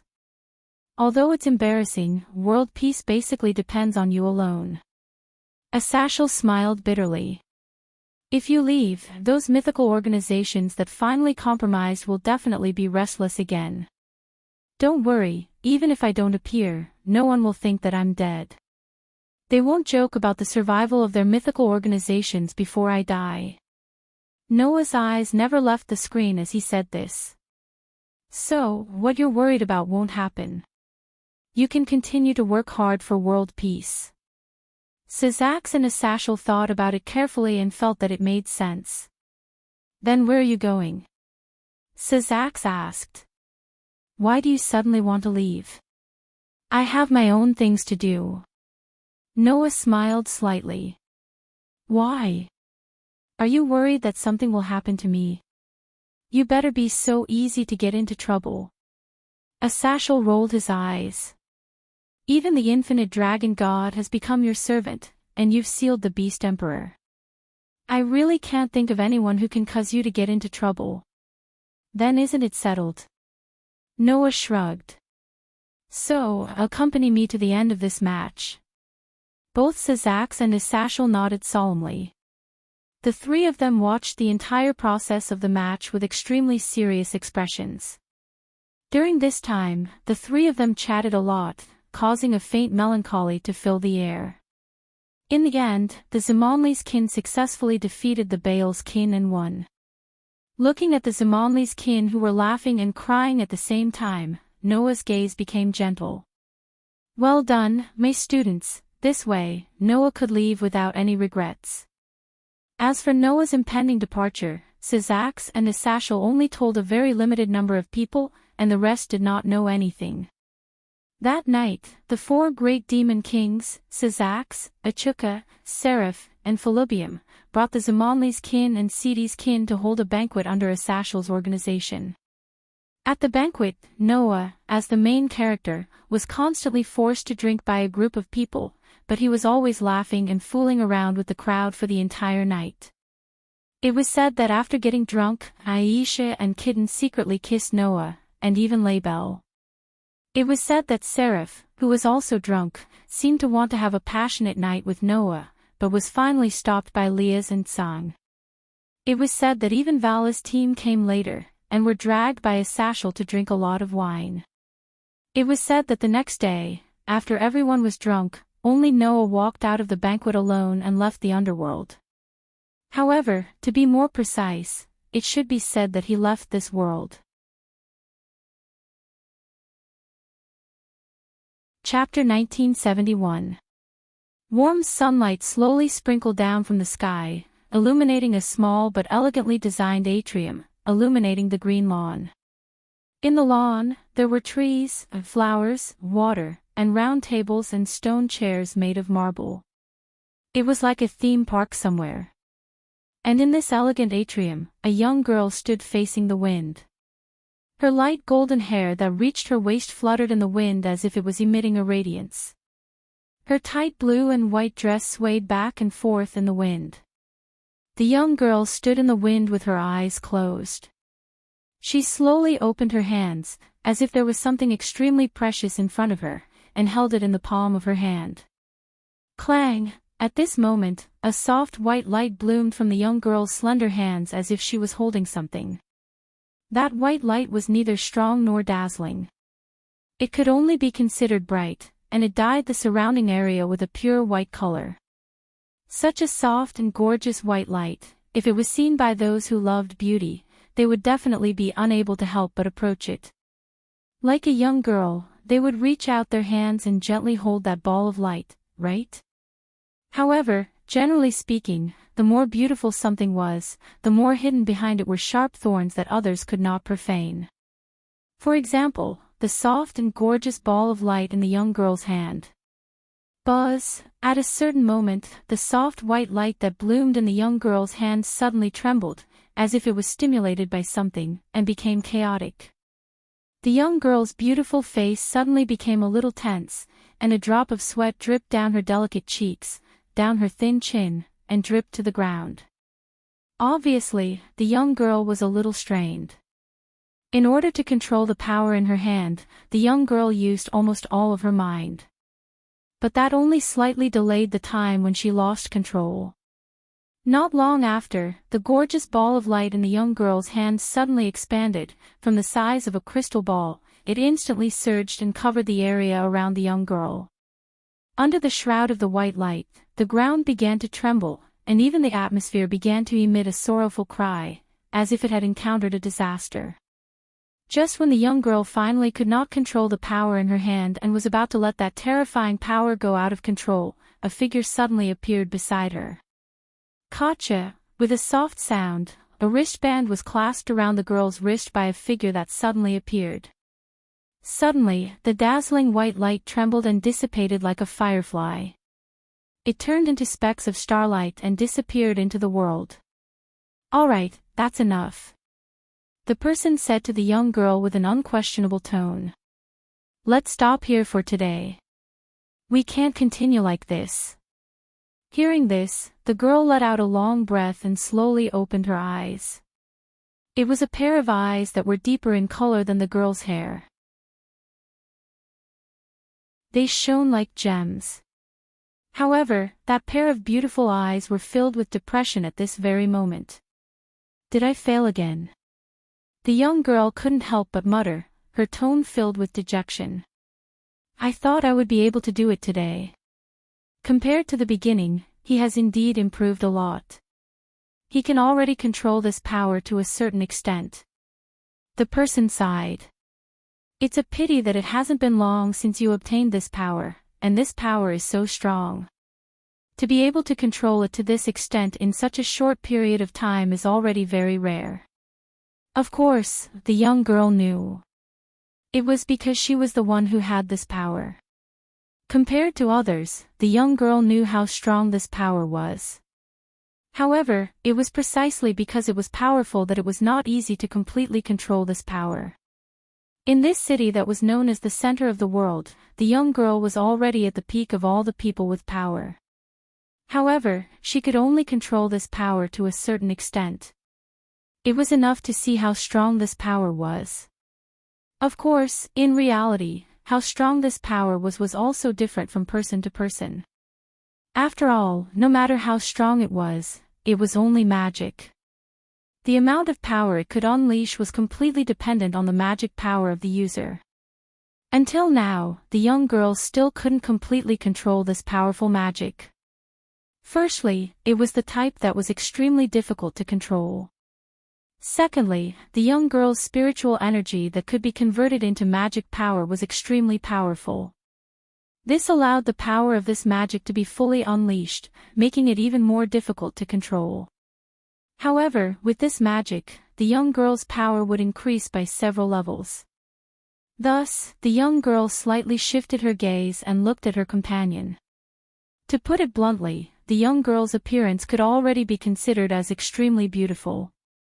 Even compared to the perfect goddesses from the heavens, she definitely wouldn't lose out in the slightest. However, the young girl's companion also had an extremely beautiful appearance. Soft emerald long hair and eyes of the same color. Her slender figure gave people the impression of being graceful, but also had a kind of delicate beauty. Her white skin seemed to be crystal clear, and her whole body exuded a clever and heroic temperament. In addition to her beautiful appearance, the other party also had a noble bloodline. That pair of long ears told everyone that this beautiful person was an elf. Moreover, she was a royal among the elves. Looking at this beauty who was respected and looked forward to even among the elves, the young girl called out softly. Riveria. Don't even think about it. Riveria seemed to know what the young girl was planning to do and immediately blocked her with a sentence. Today's practice will end here. You're not allowed to continue practicing. You can only practice one morning a day. This is what we agreed on. Do you want to go back on your words? I see. But... I see said somewhat dejectedly. I want to practice this crushing magic well. I know. I also want to see you practice it well. Otherwise, who knows when you will force yourself to use it against your enemies in the underground city. At that time, if this magic goes out of control, it will be a problem for your life. Riveria shook her head. But I see, you have to know that although this magic is powerful, it also consumes a frightening amount of spiritual energy. If you force yourself to continue practicing it, it's one thing for your spiritual energy to be exhausted, but I'm afraid that you will suffer a spiritual backlash. At that time, even I won't be able to save you. I'm doing this for your own good. Saying such a sentence, Riveria once again spoke in an unquestionable tone. No matter what, I'll only allow you to practice one morning a day.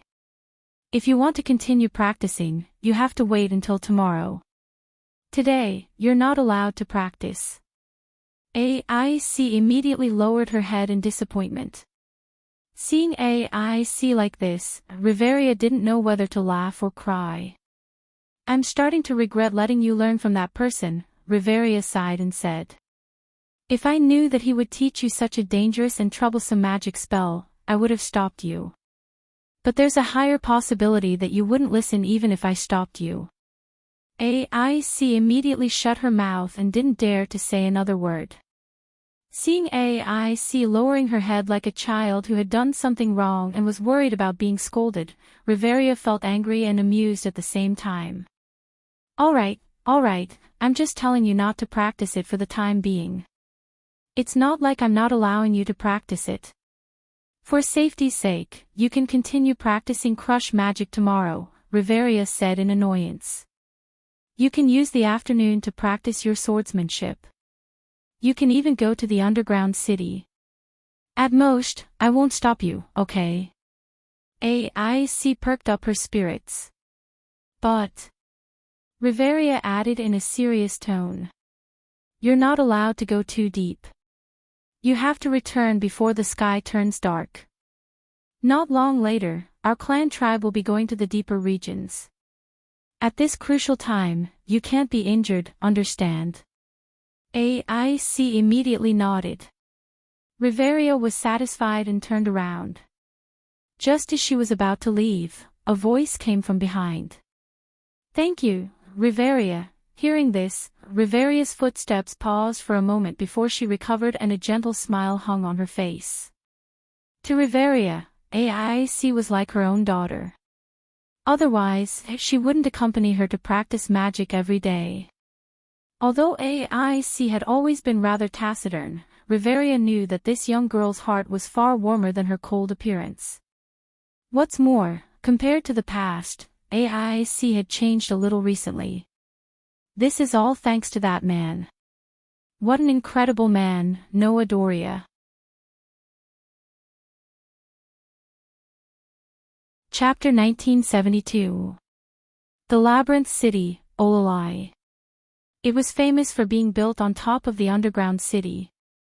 It was a city surrounded by a strong city wall. The exterior of the city wall was an almost endless stretch of flat land. Inside the city wall, there were all kinds of buildings. In the center of the city, there was a huge tower that almost reached the sky. It was a skyscraper that was built on top of the lid of the underground city and connected to the entrance of the underground city, the Tower of Babel. Looking down from above, one could clearly see that within the labyrinth city of Orly, the 8 main streets were all connected to the tower, causing the central plaza surrounding the tower to appear as though it was filled with a sea of people. If it were not for the fact that it was noon and most of the adventurers had entered the underground city and had not yet returned, the central square would have been completely filled with adventurers. Even now, the entire city was still extremely noisy. Fully armed adventurers and supporters carrying large backpacks were coming and going. Some entered the Tower of Babel and went to the underground city, while others came out of the underground city. People were coming and going, and it was very lively. However, this lively atmosphere was disrupted at some point. On one of the streets that led to the central square where the Tower of Babel was located, there was a sudden commotion. There was only one reason for this commotion. That was a beautiful girl with light golden hair that reached her waist. She was wearing a blue and white skin-tight dress and a thin sword at her waist. She was walking slowly on the street. The newcomer was naturally Ace, who was allowed to enter the underground city by Riveria. Of course, even without Riveria's permission, Ace would go to the underground city almost every day when she could not practice crushing magic. Exploring the underground city's labyrinth could be said to have occupied A's entire life. That was because only by doing so, A's could become stronger. Seeing A's walking slowly from the other side of the street, the surrounding adventurers began to sigh. Is she here again? She comes to explore the underground city almost every day. Undoubtedly, she is a level 1 adventurer, and a LV6 level 1 adventurer. She even comes to explore the dungeon every day. No wonder she is known as the warrior concubine. If I become a LV6 adventurer, then I don't want to suffer so much. I will definitely swagger around and let others serve me every day. That's why you can only play a small role and never become a big shot. What did you say? What are you doing? Do you want to fight? I'm LV2. What's so great about it? Me too. Amidst the commotion of the people around her, AIC walked forward while thinking about this for the umpteenth time. This city was still so lively. However, at the same time, AIC felt a sense of loneliness. Everyone around her was bustling with noise and excitement while she was the only one left. She felt like she was out of place, and this made her feel a little depressed. Although she appeared cold, AIC was not an arrogant person. On the contrary, just like what Riverius said, AIC was a girl who was cold on the outside but warm on the inside. Moreover, AIC's cold appearance was not intentional. It was just that this girl was not good at expressing her emotions, so she gave people a cold feeling. The gods gave AIC the title, Swordswoman. Adventurers also called AIC the warrior concubine. But in fact, AIC was just a very ordinary girl. She would be happy when she saw interesting things. She would be sad when she encountered sad things. She would like cute things. She would hate disgusting things. However, AIC rarely showed these on her face, making people feel that this girl was very cold and gorgeous. Of course, when others were laughing happily, AIC would also feel envious. It would be great if Tiona could come with us, AIC subconsciously blurted out. However, unlike AIC, who was obsessed with improving her strength, Tiona, the pair of Amazons, although they were LV5 adventurers, they would not go into the underground city for no reason. They knew how to enjoy life very well. Now, those two sisters were probably with Leafia and had run off somewhere to play. Thinking of this, AIC came to the front of the Tower of Babel. As soon as she came here, a bigger commotion than before broke out. AIC thought that the commotion was because of her arrival, but she soon noticed that the surrounding adventurers were talking about it. Quick! Look over there. That person. Isn't that the tyrant? Just like how AIC was given the title, Swordswoman, by the gods, this was also a title. However, this title had only appeared in Eulalie recently. It had spread at an unimaginable speed, and everyone knew about it. Because the owner of this title was undoubtedly the most famous person in the entire Maze City recently. Apollo's minions were defeated by him alone in the war game and were driven out of Eulalie. The main god of Freya's minions had endless love for him, but was rejected. The only LV7 in the Maze City was once forced to retreat by him. The gods were all eyeing him covetously and were always thinking of poaching him into their minions. Moreover, he was an important benefactor who taught crushing magic to AIC and let AIC get what she wanted. So, AIC was stunned for a moment, then raised her eyes and looked forward. The next second, AIC saw it. In front of the entrance of the Tower of Babel, a figure was standing there. The Maze City, Eulalie. Noah looked at the vast square in front of him with people coming and going. Looking around the bustling city, a faint smile appeared on his young face. It hasn't changed at all, that was to be expected.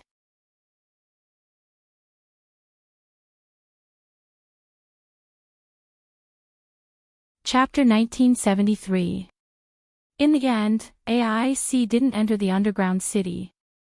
Instead, she sat down with Noah on a bench beside the fountain in the central square and actually started chatting. Noah asked AIC about the recent situation of Hastia's clan. However, AIC was basically clueless. That was because she had been hiding in the base camp of Loki's clan for the past month to train her crushing magic. She didn't have the spare energy to care about the situation outside. AIC then asked Noah about his gains in the underground city.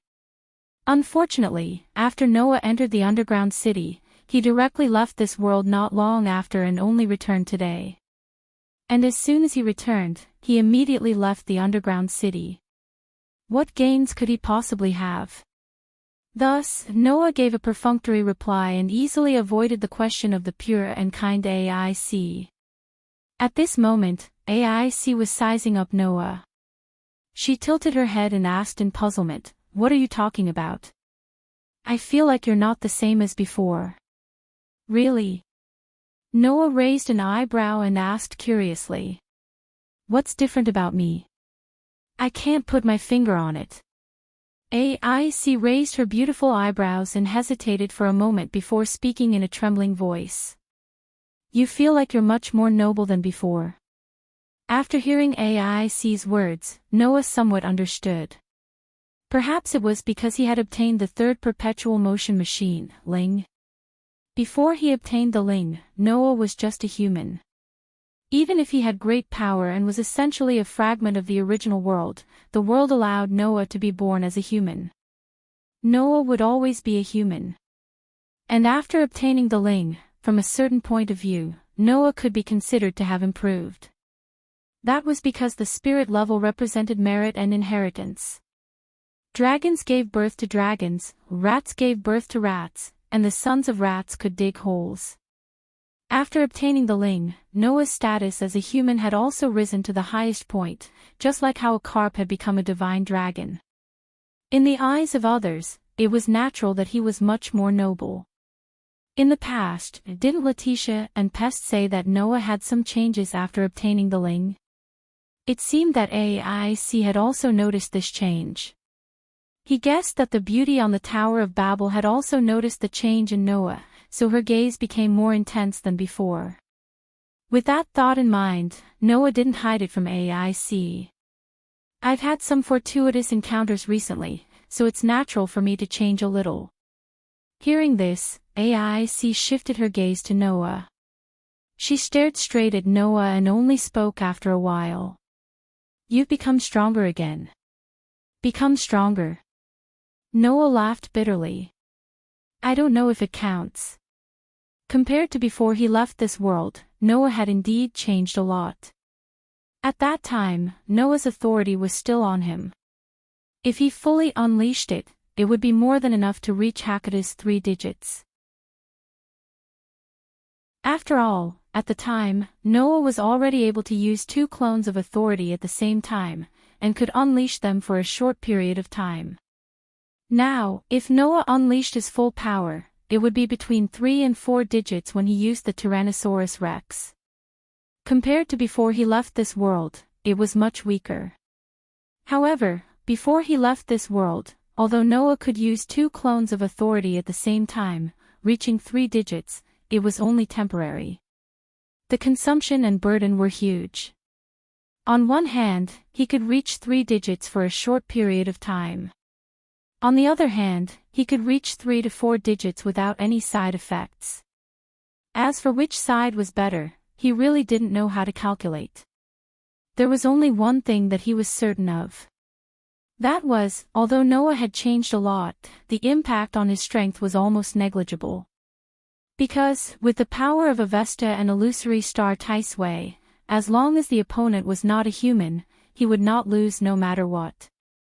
And if the opponent was a human, with the power between 3 and 4 digits, it was enough to sweep through everything. At least, that was the case in the world of Demon Academy, and it was also the case in this world. Even if he explained this to AIC, with AIC's ability to understand, this natural girl's brain would probably short-circuit, right? Therefore, Noah shrugged and said so. "I can only say that the change is huge. As for whether it is stronger or not, it depends on who the opponent is." "Is that so?" AIC nodded, not knowing if she understood or not. She touched the bracelet on her wrist. "But I haven't been able to practice crush magic well." "You haven't been able to practice it well?" Noah laughed. "That's normal. How long has it been since you got crush magic?" "Back then, in order to practice this magic well, I had to practice it deep in the mountains and forests for 4 whole years." 4 years? AIC was confused. "Do you need that long?" "Well, my situation is because my own magic is too strong, causing the power of crush magic to be too strong. It is even more difficult to control, so it took me 4 years." Noah looked at AIC as if he could see through her soul and said so. As for you, although your spiritual force is very strong, it has not reached the level of my childhood. With your talent and hard work, coupled with the assistance of LV6 ability value, if it goes well, in a few months, you should be able to apply it more or less in combat. A few months? AIC couldn't help but ask. A few months is only enough to apply it in battle. You should be satisfied. Noah said in a bad mood. The person who taught crush magic to me has been using it for decades, and he hasn't fully controlled it yet. It's already a good result for you to be able to apply it in battle. After that, Noah stretched out his hand and gently stroked AIC's head. AIC was stunned for a moment. Don't worry, there is nothing wrong with pursuing power, but if you blindly pursue power, then there is no benefit at all. Noah smiled slightly. As long as you are down to earth, this magic will become your strength sooner or later. You are the swordswoman, the most talented adventurer in the whole Eulalia. Have some confidence in yourself. AIC looked at the smiling Noah in a daze, feeling the warm big hand on her head, and couldn't help but feel lost in her heart. AIC lost her parents when she was a child, joined the Rosai family, and became a member of the Rosai family. Since then, AIC had been fighting in the dungeons to become stronger. She didn't even have time for entertainment and relaxation. If it wasn't for Riveria, Tiona, and Tiona accompanying her, she wouldn't be cold on the outside but warm on the inside. Instead, she would be a walking corpse from head to toe. Under such circumstances, AIC couldn't remember how many years it had been since she was touched by someone so gently. The last time she was touched like this, it seemed to be before her parents passed away, right? Therefore, AIC couldn't help but be immersed in the feeling that she hadn't felt for a long time. For a moment, she kept looking at Noah and didn't look away. Being stared at by AIC like this, it was Noah who felt a little unnatural. Seeing that Noah's expression had become unnatural, AIC also reacted, and her beautiful face actually blushed slightly. The atmosphere between the two suddenly became a little ambiguous, causing Noah and AIC to turn their heads at the same time with an embarrassed look. But they didn't know that this kind of behavior was almost the same as a couple in love. At least, that was the case in the eyes of others. In the eyes of those with ulterior motives, bang! Accompanied by the sound of glass shattering, the wine glass was crushed by a slender jade hand. Scarlet liquid immediately dripped from the hand, and it was unknown whether it was red wine or blood. Freya stood in front of the wall-like glass window, looking down at Noah and AIC, who looked like a young and shy couple in love. Her chest heaved up and down violently. As the goddess of beauty, who wielded the power of love, how could Freya not understand why she had such a strong reaction? Because of jealousy. The man that she had given up everything to get was interacting with another girl like this. As long as it was a girl, she would more or less feel a little jealous. But Freya's jealousy was not just a little bit, it was surging like the ocean. Ha! Freya laughed self-deprecatingly. I never thought that one day, I would be so jealous of a child from the lower realm. Freya said so with a rose-like smile, licking the red wine and blood in her hand little by little. Just a little, I want to play games with that child.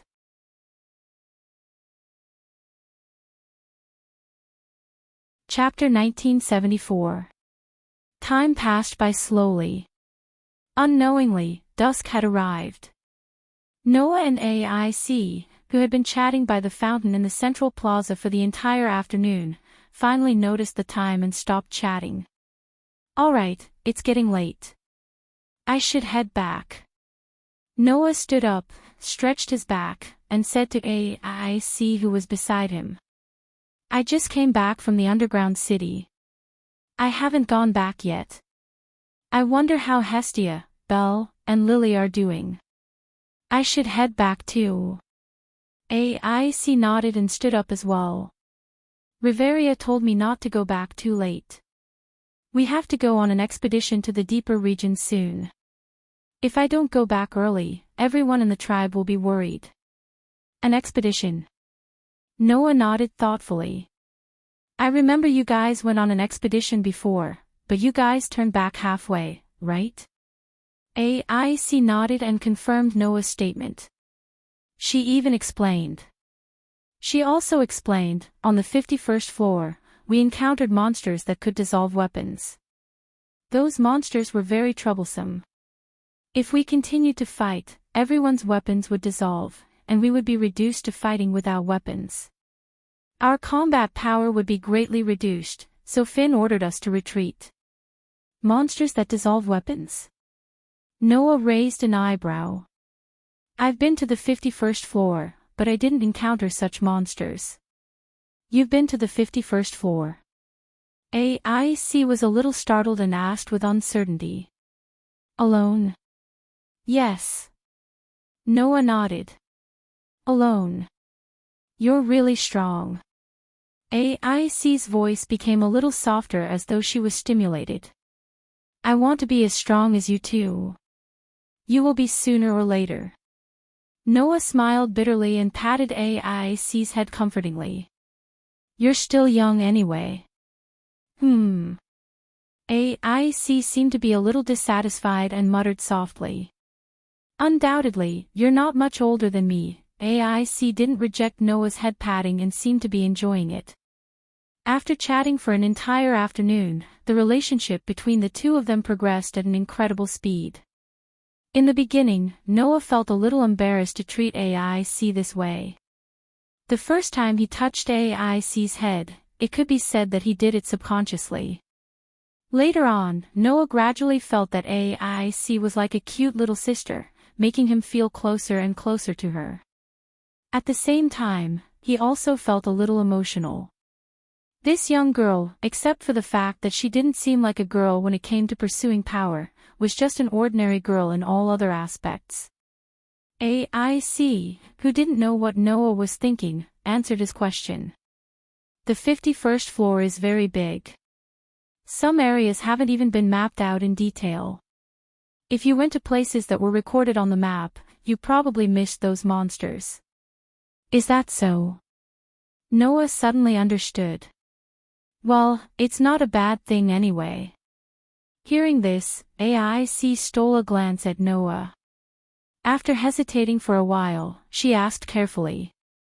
Do you want to come with us during the expedition? Me? Noah was stunned for a moment, and then he didn't know whether to laugh or cry. I'm a member of a different clan tribe from you, and the goal of the expedition is the unreached area, which is the floor that hasn't been conquered yet. If we can conquer a floor that no one has been to, it's undoubtedly pioneering. With such great benefits and glory, is it appropriate for me to share it with you? It's okay. AIC didn't have much hope at first, but seeing that Noah didn't directly refuse, she suddenly mustered up her courage. The last expedition was due to the consumption of weapons. This time, Loki and Finn have made a lot of preparations. They even invited the blacksmiths of Hephaestus's clan tribe to help us repair and forge weapons. Your clan tribe can also participate. Did Loki's spawn hire Hephaestus's spawn? Noah asked with a smile. Even so, it's very difficult for our clan tribe to participate in your expedition. Let's not talk about the fact that there are only 3 members in our clan tribe, and 2 of them are all LV, 1 low-level adventurers, and 1 of them is even a support. Let's talk about the matter of your overgod. Is it possible for him to cooperate with my overgod to conquer the unreached area? AIC was suddenly speechless. That's right.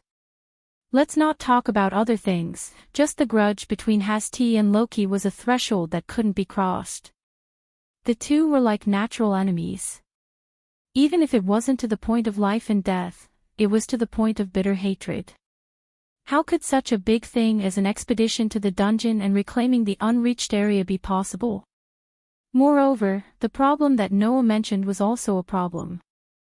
If Loki's clan really wanted to invite someone to explore the buried city with them, it would be a powerful clan like Freya's clan, not a small clan with only 3 members like Hastia's clan.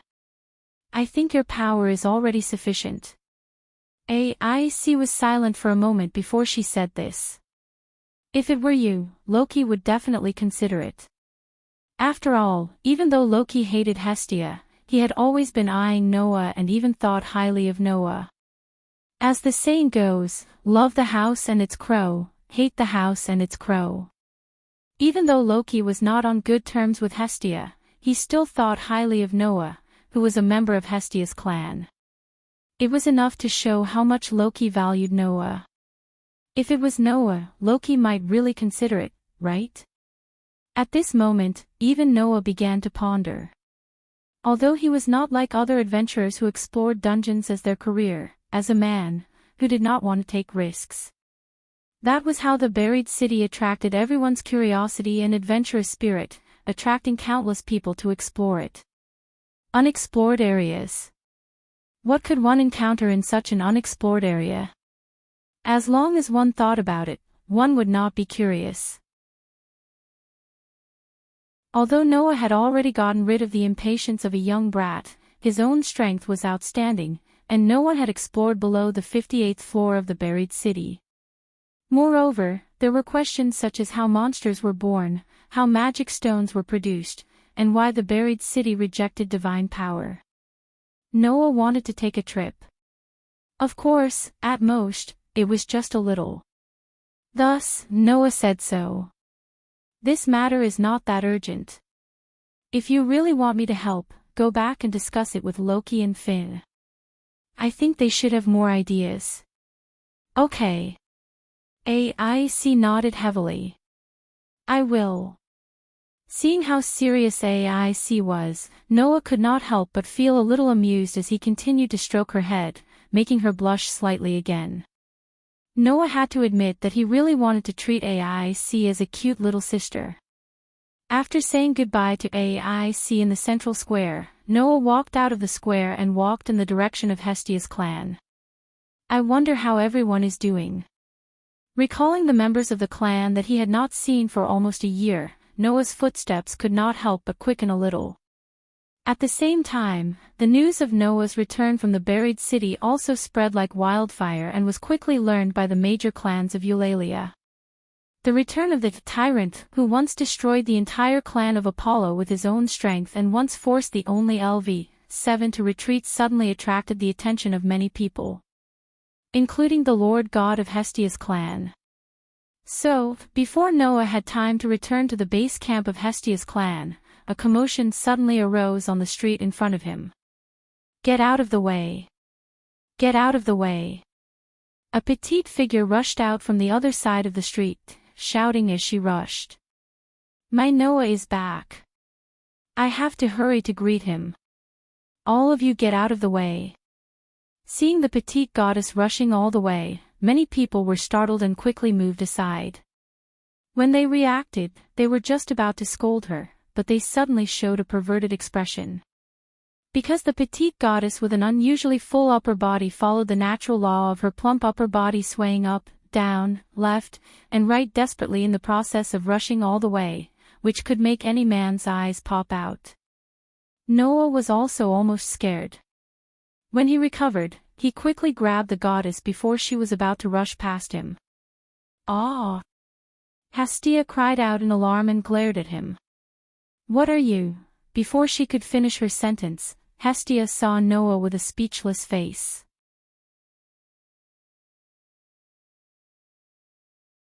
Chapter 1975. Noah. Noah. Hestia asked in an uncertain tone, as if she was trying to test the waters. Noah, who was speechless, couldn't help but burst into laughter when he saw how worried he was about recognizing the wrong person. I say, my deity, who are you running so fast to meet? Hearing Noah's voice, Hestia finally confirmed that she didn't see wrongly. Hestia's eyes suddenly lit up. Noah! It's really you! You're back! Under the gazes of all the people on the busy street, Hestia suddenly cheered and threw herself into Noah's arms. Ouch! In an instant, with such a sound like a sound effect, the petite but extremely voluptuous goddess threw herself on Noah, pressing her voluptuous upper body directly in front of Noah. This scene made the surrounding males widen their eyes and almost spit out the accumulated blood in their chests. The wonderful touch made Noah almost cry out. When he reacted, one of his hands had already clenched into a fist and fiercely hit Hestia's head. Bang! A merciless muffled sound rang out. Wah! The petite goddess with an extraordinary figure immediately squatted down with her hands covering her head. She complained to Noah with tears in her eyes. What are you doing? I want to ask you what you're doing. Noah's mouth twitched. Haven't you changed your bad habit of hugging me at the drop of a hat? What? What's wrong with hugging? Hestia shouted with tears in her eyes. You're my lovely wife. Can't I hug you? No. Noah said without hesitation. Anyone can, but you can't. Ah. Hestia opened her eyes wide. Why? No reason. Noah couldn't help glancing at Hestia's voluptuous upper body. The corners of his eyes twitched, and he said rudely and unreasonably. You just can't. How could this happen? Hestia staggered as if she had been hit by a heavy blow. My Noah, you're actually starting to dislike me. Seeing Hestia's expression, Noah smiled bitterly. He had no choice. The way this young goddess expressed her feelings was too direct. In addition, her voluptuous figure made Noah's heart waver every time he was hugged by her. In order to avoid being killed by this cute girl, Noah could only force himself to be cruel. The surrounding males seemed to be able to understand Noah's thoughts, but they seemed to feel that it was a pity. For a while, they sighed repeatedly, causing the surrounding people to sigh. Noah didn't expect that one day, he would be understood by a group of passers-by. Tears streamed down his face. After smiling bitterly for a while, Noah half-knelt in front of Hestia, who seemed to have received a heavy blow. He maintained the same height as Hestia, stretched out his hand, and patted Hestia's head. I'm back. Hearing this, Hestia's youthful but beautiful face gradually recovered. She looked at Noah and gave him a cute smile. Welcome back. I'm sorry. Please make way. At dusk, among the crowd on the street, a pair was running at an extremely fast speed. It was a pair of a man and a woman. The man was a human. It was a white-haired human who was about 15 or 16 years old. He was wearing pure silver light armor and had a short knife at his waist. The woman was a small human. The man had reddish-brown hair and was wearing a gray cloak. He was carrying a backpack that was almost as big as his body. This pair was constantly apologizing to the surrounding people, but they couldn't help but squeeze through the crowd and run at their fastest speed on the street. Lord Baal. Please go faster. I know. It was Baal and Lily. Baal and Lily squeezed through the crowd at an extremely fast speed. Under the curses of the surrounding residents, they kept running forward until they reached the base camp of Hestia's family. Then, without any hesitation, they pushed the door open. Bang! With a loud bang, the door was opened. Then, Baal and Lily saw it. In the hall, on the sofa, Noah and Hestia were sitting together and chatting about something. Noah heard the sound and turned his head. When he saw Baal and Lily who suddenly barged in, he couldn't help but smile. Hey, Baal, Lily, long time no see. Leader. Baal said in surprise. You're really back. Lord Noah, Lily said in a happy tone. You're finally back. During the month when Noah was away, Baal and Lily didn't idle at home. Instead, they teamed up to explore the dungeon. Of course, unlike Noah, who could enter the deeper area, Baal and Lily were still struggling in the upper area. I heard from Hestia. Baal, Lily, you've reached level 12, right? Noah praised. Well done. It seems that you've made great progress in the past month. No, Lord Noah, you're too kind. Lily quickly shook her head. I'm just a support. I help Lord Baal pick up magic stones and carry your luggage. It's all thanks to Lord Baal that we could reach level 12. It's not like that, Baal quickly refuted. If it weren't for Lily, I wouldn't have been able to fight freely. Moreover, Lily would have supported me from the rear. Without Lily, I wouldn't have been able to reach level 12. No. Lily only contributed a little. Lord Baal is the best. No. Lily is the best. I'm just brute force.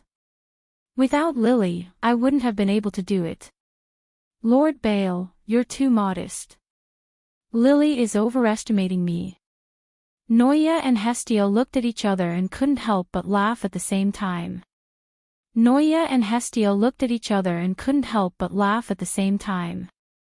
Alright, both of you have worked very hard.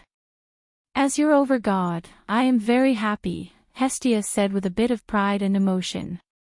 A few months ago, I was still a destitute god who didn't even have a clan or a single member. That's why I've seen your performance, and I'm satisfied from the bottom of my heart. You don't have to decline.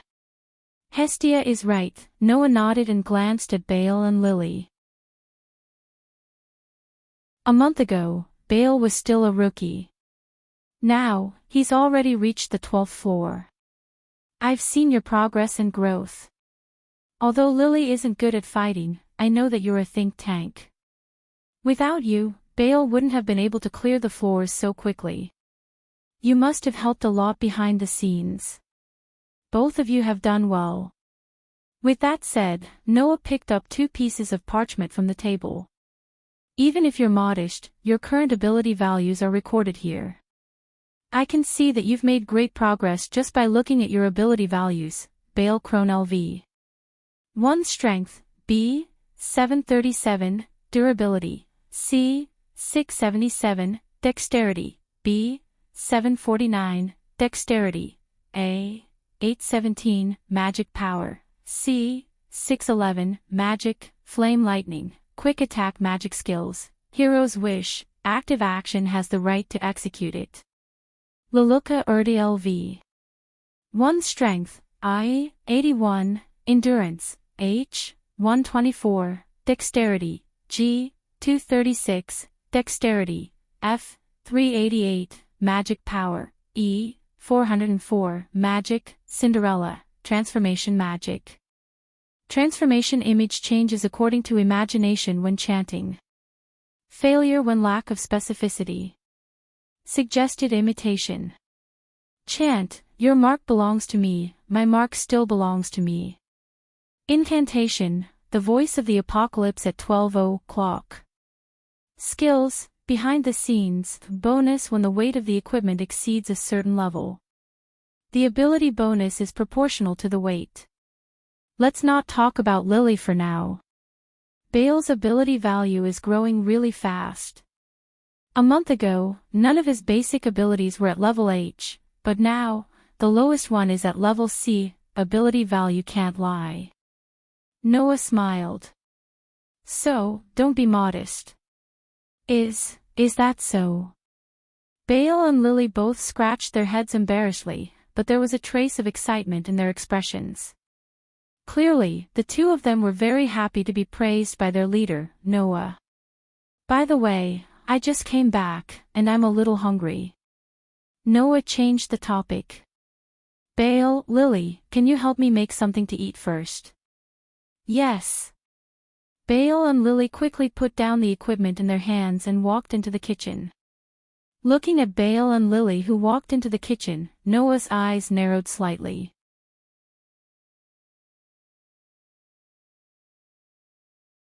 Chapter 1976. Listening to the voices of Baal and Lily in the kitchen, Noah shifted his gaze back to the parchment in his hand. Looking at their ability values, he frowned slightly. Hestia, who had been observing Noah, naturally saw the slight frown on Noah's face. However, she didn't feel puzzled. Instead, she lowered her voice and said. She asked in a low voice, "What do you think?" "That's impossible, right?" Noah also lowered his voice, but he did not look at Hestia. Instead, he took out the parchment that recorded Baal's ability value and placed it on the table. "Isn't the growth of this ability value a little too unusual?" "That's right." Baal's ability value growth was a little unusual.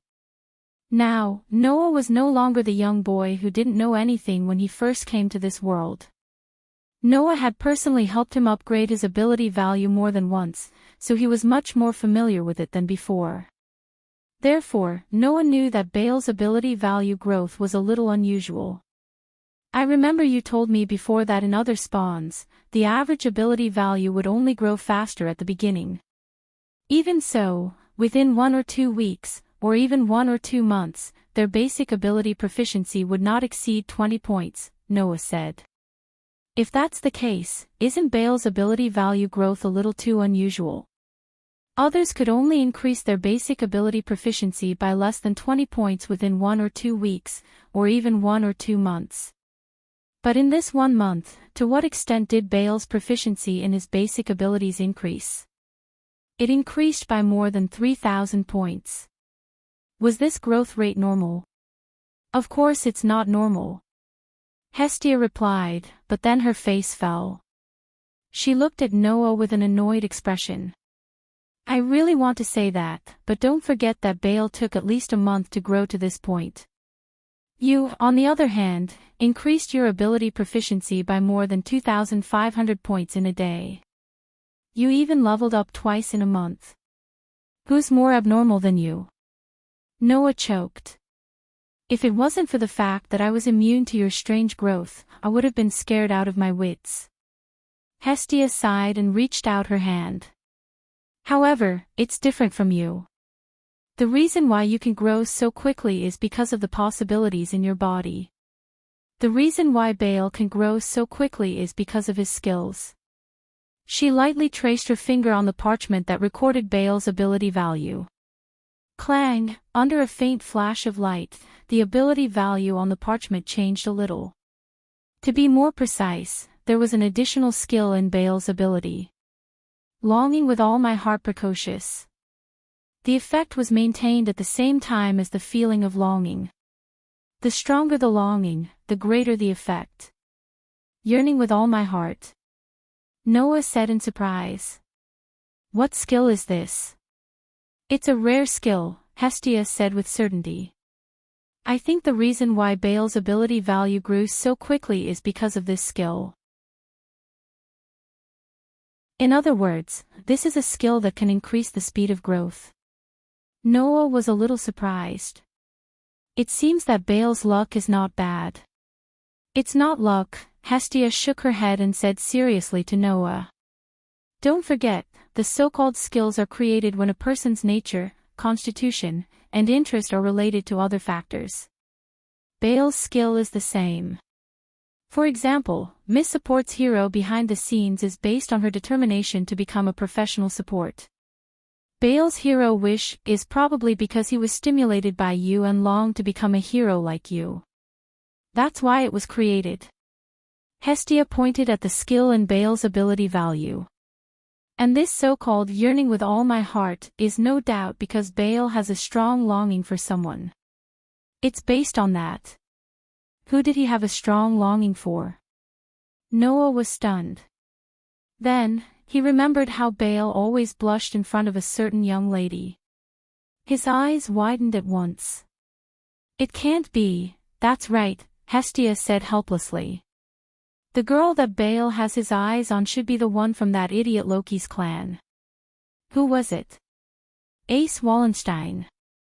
In the beginning, Baal was looking forward to being the first person he would meet when he met the beautiful girl in the underground city. Since that was the case, it was not strange for Baal to have a yearning for AIC. Unfortunately, that Wallenstein doesn't have any interest in Baal, Hestia said with gritted teeth. If it was someone from our clan, I wouldn't mind helping Baal. But since Baal has his eyes on someone from Loki's clan, then don't even think about it. You two still don't like each other." Noah was speechless. But now that the riddle in his heart was solved, Noah's furrowed brows slowly relaxed. He crumpled the parchment in his hand. "Also, I can roughly guess why you're hiding this skill." Baal's yearning with all his heart was definitely a rare skill. It might even be a unique skill. After all, if the same skill appeared, someone who grew so quickly would have made a name for himself long ago. Since Baal had a unique skill, if the gods of other clans knew about it, they would definitely rush over to snatch it. For gods who yearned for a little entertainment all day, the appearance of a rare skill would definitely arouse everyone's interest. When the time came, Baal would probably be devoured without leaving even his bones behind. That was why Hestia had hidden this ability and didn't want to reveal it. Perhaps even Baal did not know that he had such a skill. Baal is too gullible. Once he knows that he has such a rare skill, he won't be able to hide anything. Hestia puffed up her cheeks. "If Baal is half as smart as you, then I don't have to worry about him being played around by others." "You should be content," Noah laughed. "Others can't even get a member of their clan with a rare skill. Not only do you have it, but you also think that he's not smart enough. That's a little too much, isn't it?"